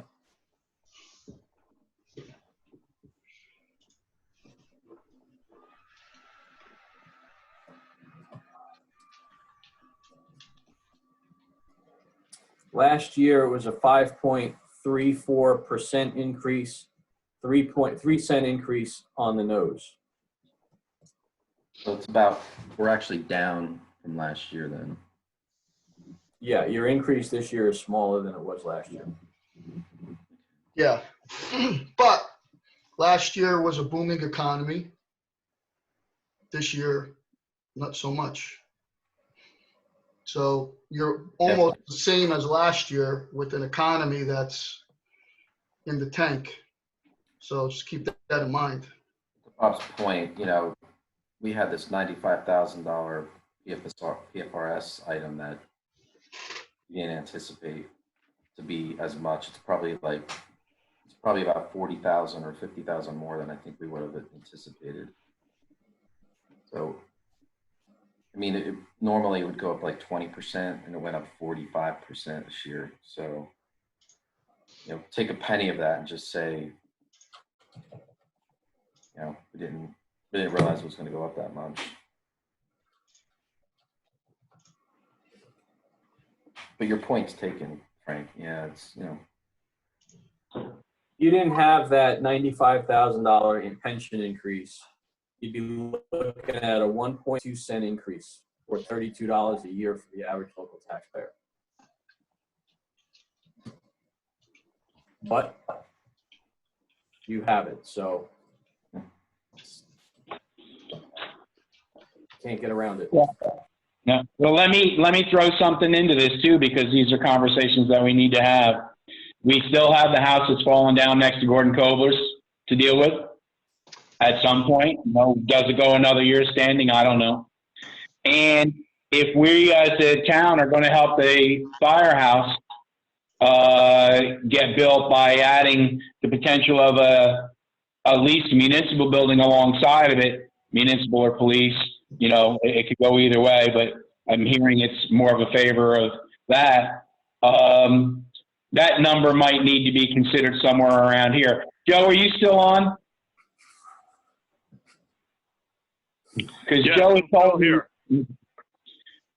had told me that they could get funding and we wouldn't have to make our first payment until after the firehouse and potential new building was built. So the first payment wouldn't actually come due till 2021 if construction started in late summer or the fall of this year, which would be some very quick decision-making process anyway. But that conversation, I think, should start today, even though Brad and I are going to meet with Joe to try to highlight a potential addition. Because, Joe, can you move forward with the firehouse without us and just build a firehouse? No, we need some promise there of, like I said, a lease, because we do not show enough funding. No, that's what I thought. So you need the town to be involved at this point. So just I know we're talking. A letter stating that you were going to be leasing that and this and that and going forward that way. But like I explained to you, how it works is we would put in the application. It would be a construction loan first. So building it, and until we occupy, we wouldn't turn into a mortgage until we occupy the Right. facility. Then it turns So- into a mortgage, and then as however we choose, a annual payment, monthly, semi-annual payment, so forth, so on. All right, so John, Karen, TC members, I don't know where we have that conversation. Does it need to be pre this, during this? Do we need to know more? Or are we just planning in 2021? It doesn't sound like it's gonna be any kind of money that you're gonna lay out in 2020, so I don't necessarily think the conversation is now. The conversation that I do think is now is gonna be amongst you and your professionals to make sure that we have everything, all our i's dotted and t's crossed. I would think that you'd wanna have a conference or at least a small conversation with Mike Lavery on the line, with John Drakowitz on the line, and myself and Karen to discuss every facet of what your intention is going forward. Because there's a lot that goes into playing this. So there's a lot of what if scenarios that, bond counsel will run past you, that your attorney will run past you, that I might have questions for on as well. And to have everybody, or at least a subcommittee discussing it, I think that's an important conversation to have. But again, if you're not spending anything in 2020, then it's not a budget topic. Okay, all right, fair enough. It's a long-term discussion too, though, because whatever we do with the firehouse, we also have to remember we're gonna need money to upgrade the municipal building. So it's a pretty big decision. Yes, it is. Well, I think, Paul, were you just saying though that part of the deal would be that we would be planning on putting the municipal building? Well, there's been a couple of scenarios brought up, Frank. I don't know that we've set tone to anything. But the reality of it is the firehouse doesn't get done without the town becoming a partner, per se. And there's been two options that have been talked about with no decisions made. One is maybe moving the municipal offices up there and or the police department up there because, but it's only chatter. But I know that I think we're all kind of would like to see the fire department get their firehouse, but without us as being a strategic partner, not going to happen.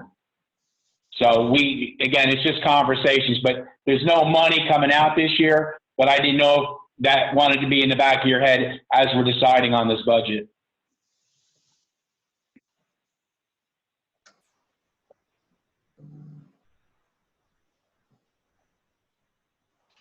Okay, anything else?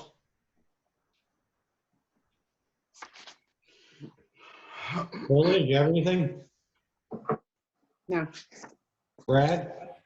No, so Karen, you're gonna put these, you'll send us a new set of spreadsheets that kind of show where we're at with the new stuff, even though I know we're, Pennywise we are. Yep. The changes from today. And then, so the intent then is we'll introduce to in May. Now I just have one last question. Mhm. I've been saving this one for the end. My concern is state aid. And if I look at your spreadsheets, right, the only state aid we have are the energy receipt tax, right? Or am I missing something? Yes and no. The only one that you have on your budget is the energy receipt tax, but you also have these state grants for the road projects, and you also have a portion of it built into your tax collection in the homestead benefit. I think the portion that you received last year from the state for the homestead benefit was $165,000. So you don't necessarily see that as a line item of revenue, but that's built into your tax, what you're raising in taxes, because state pays a portion of that. And that's the biggest portion of the state freeze right now, that they come up with any notice of how to get it to you. So John, can you expand on that then? So the homestead benefit, it's not a separate line item. How much of, you said it was 165,000 last year? $165,000 that the state paid out for the homestead benefit, which is to taxpayers who qualify for this benefit, rather than the taxpayer paying it. The check comes directly from the state, and it reduces the taxpayer's levy. So it comes directly to the building. You know, you get the check, but the state put a freeze on several revenues that they were paying agency and municipalities. And the biggest ticket item on that was the homestead benefit was going to be frozen. So what that means is you're not going to be getting that 165 until they unfreeze it or they give us some guidance on what you're supposed to do with it. And So- right now, we don't have anything. But is that homestead benefit is for the taxpayer, right? So That's correct. if the state said, sorry, we're not going to contribute in 2020, does the resident then have to make up the difference? We have no guidance other than it's being frozen. And this is what my concern is with the state, because things change every other day. There's something new coming out of Trenton. They said they were freezing it, but they never told any of the municipalities how they have to handle it. You know, it could be that, yeah, we go ahead and realize the revenue and put it up as a receivable, and the state will pay us when they have the money back. Or they can say, we're just eventually just cancel it because we're not giving it to you. And it's either going to put it on the back of the taxpayers, or you're going to have to just cancel it. It's going to be a cancellation to your levy, and you're just going to eat the 165,000. We just don't know what the state is thinking and what their guidance is, other than the fact that they're freezing it. And you don't know when they're providing guidance on this at all, and when they're committed? Nope. So if they were to come out, let's just say before we adopt in June, and they were to say, sorry, we're not funding it this year, what does that mean for us? Well, if they say to go ahead and I'll just use last year as an example. The tax revenue, like I said earlier, you were about $87,000 over what you budgeted for last year from taxes. If that same situation were to occur this year and you were 87,000 over, and that dropped to the bottom line positively, you know, that increased your surplus by 85,000, 87,000. Now, if they say we're not going to give it to you, and all things were consistent, then that 165 would take that 185 and drop it down to a negative 80, because it would go the other way. It'd be money that you didn't collect, and it would hurt your fund balance by that $80,000 deficit in the municipal tax line. So I guess, It'll affect your bottom line is what it's going to do. yeah, I don't want to anticipate that we're going to get higher collection than like we did in 19. Let's just say for purposes of the example, we collect what we budget and they cut that 165. Does that mean we have to cut 165 from the budget? No, it just means that you anticipated revenue of this amount and it came in down here. So it's going to hit your fund balance negatively For next year. going into next year. But here's the saving grace. And this is why I say keep that deferred school tax intact for a rainy day. You know, if you see a dramatic drop in your surplus this year, that's the time where you have the ability to increase that deferred school tax and at least keep your surplus level from one year to the next. I got a question. Yes, sir. I don't know if other towns are doing this or not, but for instance, Applebee's, one of our restaurants in town. Are towns renegotiating tax collection with these places? I mean, are you hearing anything out there? I have not heard anything about renegotiations. I have heard concern. Because I've been reading articles, you know. I'm hearing concern about tax appeals. Yeah, because I'm thinking any restaurant like ShopRite, Home Depot, and Lowe's, I think they're fine, but we got restaurants, right? So we have pizzerias, we have Applebee's, and we have a gym that's probably not getting anybody. Right. they're probably losing membership. I'm just wondering, I have a feeling that there's going to be an appeal, obviously. So, I'm concerned more about appeals. I wouldn't, I have to watch what I say in public. There are options being kicked around about forgiveness of interest, about extending grace periods. I would not change a thing that you're doing. I would keep it 100% consistent, run it just like you ran everything last year. And if they want to go out and do appeal, if they want to appeal it, that they're within their right to do that. I wouldn't go and try to be, it's my opinion that I wouldn't go and try to renegotiate anything with anybody at this point. because I was reading that, I mean, it was a lot, way bigger businesses that they're doing it with, but there are towns doing that, making deals. This is for something like big, like malls or something like that, but. And I would also think, and I don't pass the buck often, but I think you would want to get Mike Lavery's fingerprints on that statement as well, and see what his opinion is, and see what his experience is with other towns that are going through this stuff. So none of my towns are going in and trying to renegotiate anything, I can tell you that. And it wouldn't be something that we as an office would push our towns to do. Yeah, I mean, I guess it all comes down to whether or not it's a matter of saving a business that you want to keep viable in your town. So they may have to make that decision sooner or later, but. Yep. Well, we've and Bob, you can add anything here. I mean, we've had a lot of back and forth with Mike Lavery on this topic because we have to consider, resolution on waiving interest on delinquent taxes.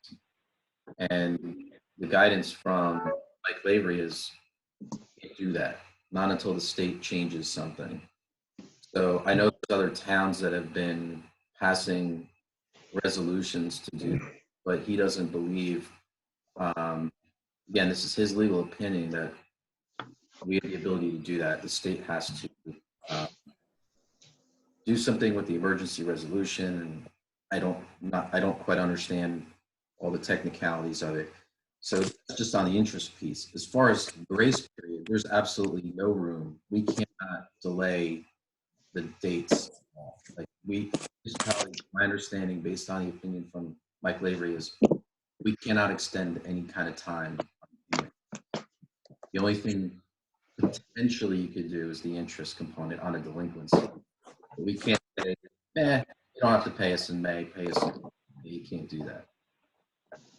No, and the one thing that you're going to have to keep in mind in all of this, we don't recommend you doing anything with the interest rates either. We're not pushing our clients to do anything.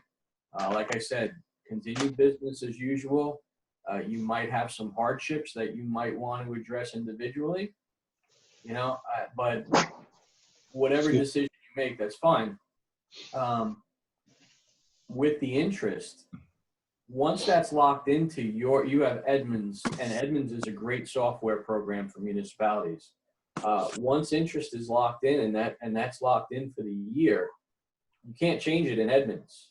So if you decided to change your taxes or your interest rate midstream, your tax collector is going to have to calculate everybody's interest payment. So, and that's going to take some time. So I would think you'd want to put more money in the budget for your tax collector or an assistant who's going to have to help her out or something like that. Because if you've got to calculate interest on all the delinquent balances, that's a lot. So in Mendham, we actually passed the resolution, and we've gotten a lot of guidance directly from the state. It was a policy decision made by the mayor and township committee. They didn't, and it was explained, we know that Edmunds can't do it, and they didn't. Our mayor said to our tax collector, well, how can we compensate you for it then? So it's going to be tough in Mendham. It really is. I would not suggest at all passing the resolution. There is absolutely no incentive for a taxpayer to pay them. And our initial guidance from the state was, and it was actually incorrect, was that when you pass the resolution, the 0% goes back to your delinquencies. It does not. It starts from the day that your resolution is in effect until the end date that you set. And also, we thought that once you set that end date comes and you put the interest back on, it would go backwards, and it does not.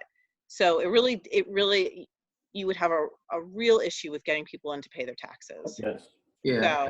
So we're very nervous about it in Mendham, at least the professional staff is, and our tax collector isn't really sure what she's going to do at this point. But we're trying to work with Edmunds on it. We'll see if they can maybe do a workaround for us. But I would definitely shy away from it and just try and do business as usual. Yeah, I mean, I think it goes without saying, but I'll say it anyway. I think the intention is the right idea, but you can't discriminate, meaning you want to help the people who need help, but because it's a public tax, you can't deny that opportunity to everybody. So you're going to have individuals who don't need the help take advantage of it, and they're not going to pay their taxes. Because there's no incentive, as you said. If you lower the interest to zero and there's no penalty, who's going to pay the tax on time if they don't need to? You're going to have people taking advantage of it who don't need the help. And that's the unfortunate part of this, is that you can't discriminate, because what you do want to do is help those who really need the help. But you can't do that. The other thing I just wanted to mention, I have spoken to Jen about this, and thankfully our appeals are very light. They have extended the deadline, of course, for filing those appeals, but to my knowledge, there are only 2 residential and there's 2 commercial. One is a home improvement and one is a bank. And part of what Jen did when she came on board last year, as you guys are aware, is she took a proactive approach to some of this. And when she saw that there was something that she thought was, very much out of skew, she tried to make those adjustments in advance of any appeals, and, obviously a belabored, proceeding with the state and, the tax appeals courts. So I think right now we're in pretty good shape in terms of appeals, so that's good. So, John, I just have one, and Karen, I just have one last question. So we talked about the $165,000 of the homestead benefit. The other question I have on the state aid piece, which is the energy receipts, is there any risk that we won't get that? I know these are offset with the appropriations, but the state has been saying, Murphy's been saying, like, he's got a lot of concerns about how they're going to fund things. And my concern is that if they just completely cut off state aid, particularly knowing how Warren County fared with getting any of this FEMA help, not FEMA, but the CARE Act. I mean,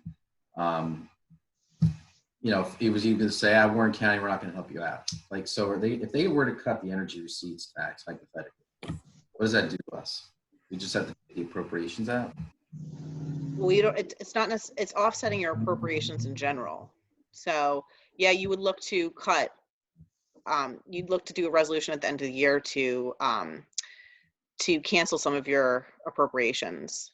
So like, for instance, if you haven't hired, if we haven't hired the DPW, the new DPW hire, and we'll probably have a better idea about state aid, at the end of the year, you'd cancel that, so that could go back into fund balance. My biggest concern, just from my perspective, is, I think the tax collections will probably go down some. I think our town, I hope I'm right here, will probably fare better than some other towns. My biggest concern, as far as the items in here from a revenue point of view, is the state aid, more so than the tax collection. And I'm just concerned that, we're going to get an answer from the state in June or July, and they're going to, just whack the crap out of our aid. And I just don't want us to be in a position where we've already adopted the budget, and then after we've adopted it, they come back with a drastically reduced or completely eliminated state aid number. So what happens in that situation if we've adopted the budget, and then subsequent to that, state cuts the aid dramatically? What do we do? You do nothing. You let the year unfold the way it will. The state has already given you the state aid number that they told you that they were going to give you, and they told you to put it into your budget. If it wasn't in your budget, they would have a problem with that. There was a state aid that increased in one of my towns for Garden State Trust. It increased by $1,200. They made me do an amendment to the budget before it was adopted to include that $1,200. So if they're telling you that you have $1 to put in your budget and it's not there, they're going to get pissed off if it's not there. So they're going to make you and force you to put that into your budget one way or another. Now, if they don't pay it, like I said, we let the year unfold, and we're concerned more with that because you usually start collecting it before September. If they push their year end back to September 30th and they don't start making payments until October, so you get 3 months of it rather than 5 months of it or 6 months of it, you could potentially see half of it, being pushed into next year. But again, there's been they haven't told us how they're going to approach it other than they're just freezing it. So it's in the same line, in the same vein as the state homestead rebate program, but we just don't have any direction right now on what they anticipate doing with it, whether it's canceling it, having you cancel it, or having you put it down as a receivable and they'll get you the money next year. Okay. So I would just keep it in the budget, let the year unfold, and we'll see what happens with it. Okay. One quick thing about the energy receipts tax, and a lot of towns were annoyed with this enough to have some kind of legislation or try to get some kind of legislation going. And I think that this is going to reinvigorate that because nothing ever got done. But years and years ago, those energy receipts tax were paid directly to the municipalities. And then the state, in all of its infinite wisdom, decided to say, hey, pay it to the state and then we'll dole it out at the end of the year so that they can get the money, hold on to the interest that they earn from having that money, and then eventually dole it out to all the different municipalities. So it was just another way for the state to hold on to money, hoard it, collect interest, and then disperse it out. So there was legislation that was kicked around that said, no, it needs to revert back and go directly to the municipalities from the energy companies. And it never got legs or whatever. I bet it gets legs now if they decide to withhold that or cancel it this year. You're going to see some major lawsuits against the state from municipalities to go after that money. So I really think that you're going to get that money. The question just becomes, is it going to be in 2020 or 2021? Okay. I just see it being delayed. So for now, we put it in there and then we'll just deal with it as any changes come. Is basically what you're saying. We hope for the best. Okay. Okay. Anybody else? Frank, Paul? No, I'm good. Are we saying are we having another meeting to go over any final thoughts on this? Or are we saying this is what we're going to look to? I think is what we're talking about introducing in May, right? Yeah. Yes. We would introduce it. It would be All right, because you had mentioned before that once we had the final numbers, we would look at those other items again, like the employee, et cetera. But Well, I think John kind of explained to us with the employee, we're probably better off just to keep it in there even if you don't hire him. Right, John? You could, yep. Yeah, he said put it in and then we'll see how the tax collections look for 2Q. And if we're taking a big hit, we can reconsider the actual timing of the hiring. okay. And the other item I think, Frank, we talked about was the raises, and it's $2,800. I mean, I don't think we're going to save anything there. Yeah, we already said that. Yeah, Yeah, so, that's fine. so I think I guess the only other thing was- DPW is a big expense, right? Yeah, there was that. Well, the only other thing was the backhoe, I guess, but I think we're all. Well, Yeah. we have, Karen, right? We have the backhoe covered out of the, Out of the Yeah, capital. yeah. That's not going to affect the backhoe doesn't affect the budget. No. Okay. Okay, All right. I'll make a motion. We open public comment. Anybody want a second? I'll second. All in favor? Aye. Aye. Aye. Is there anybody on, I Frank? don't see anybody from the public on. Everybody here has been participating, so. Okay. With that, I'll make a motion. We close public comment. Anybody want a second? Double check. I'll second. All in favor? Aye. Aye. Um, Oh, I just want to make one comment. I don't know if you saw, but the sign that we talked about last meeting is up on Greenwich Street. Thank Thanking you. all the essential workers and stuff. Came out really nice. I went by yesterday. It was raining. I didn't get a picture, but we probably should get a picture and put it on the website or something.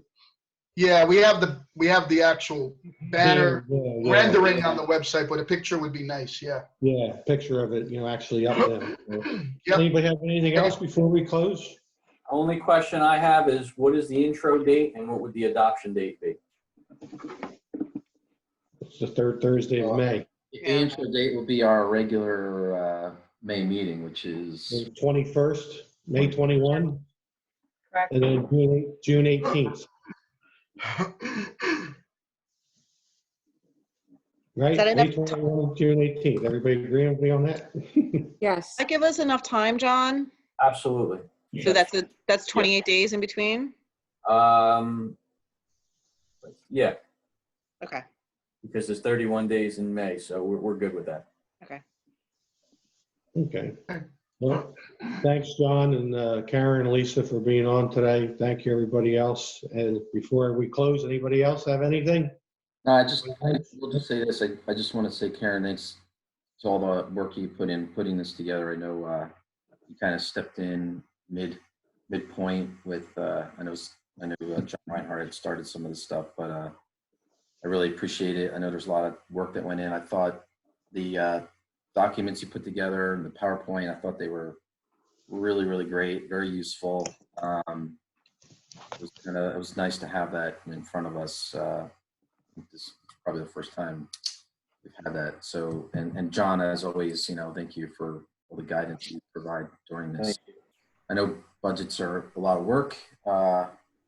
And obviously also just want to again, thanks to all the department heads, Lisa, Joe, Rich, for working with Karen and getting all your stuff together. I think it went pretty smoothly during a time where we had a lot of transition in the finance office. So thank you. Thank you. Okay.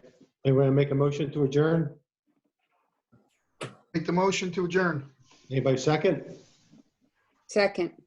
All in favor? Aye. Enjoy the rest of your day and weekend and stay healthy, everybody. Thanks, Thank you you. too. Yeah. Thank you. See you later. Bye-bye.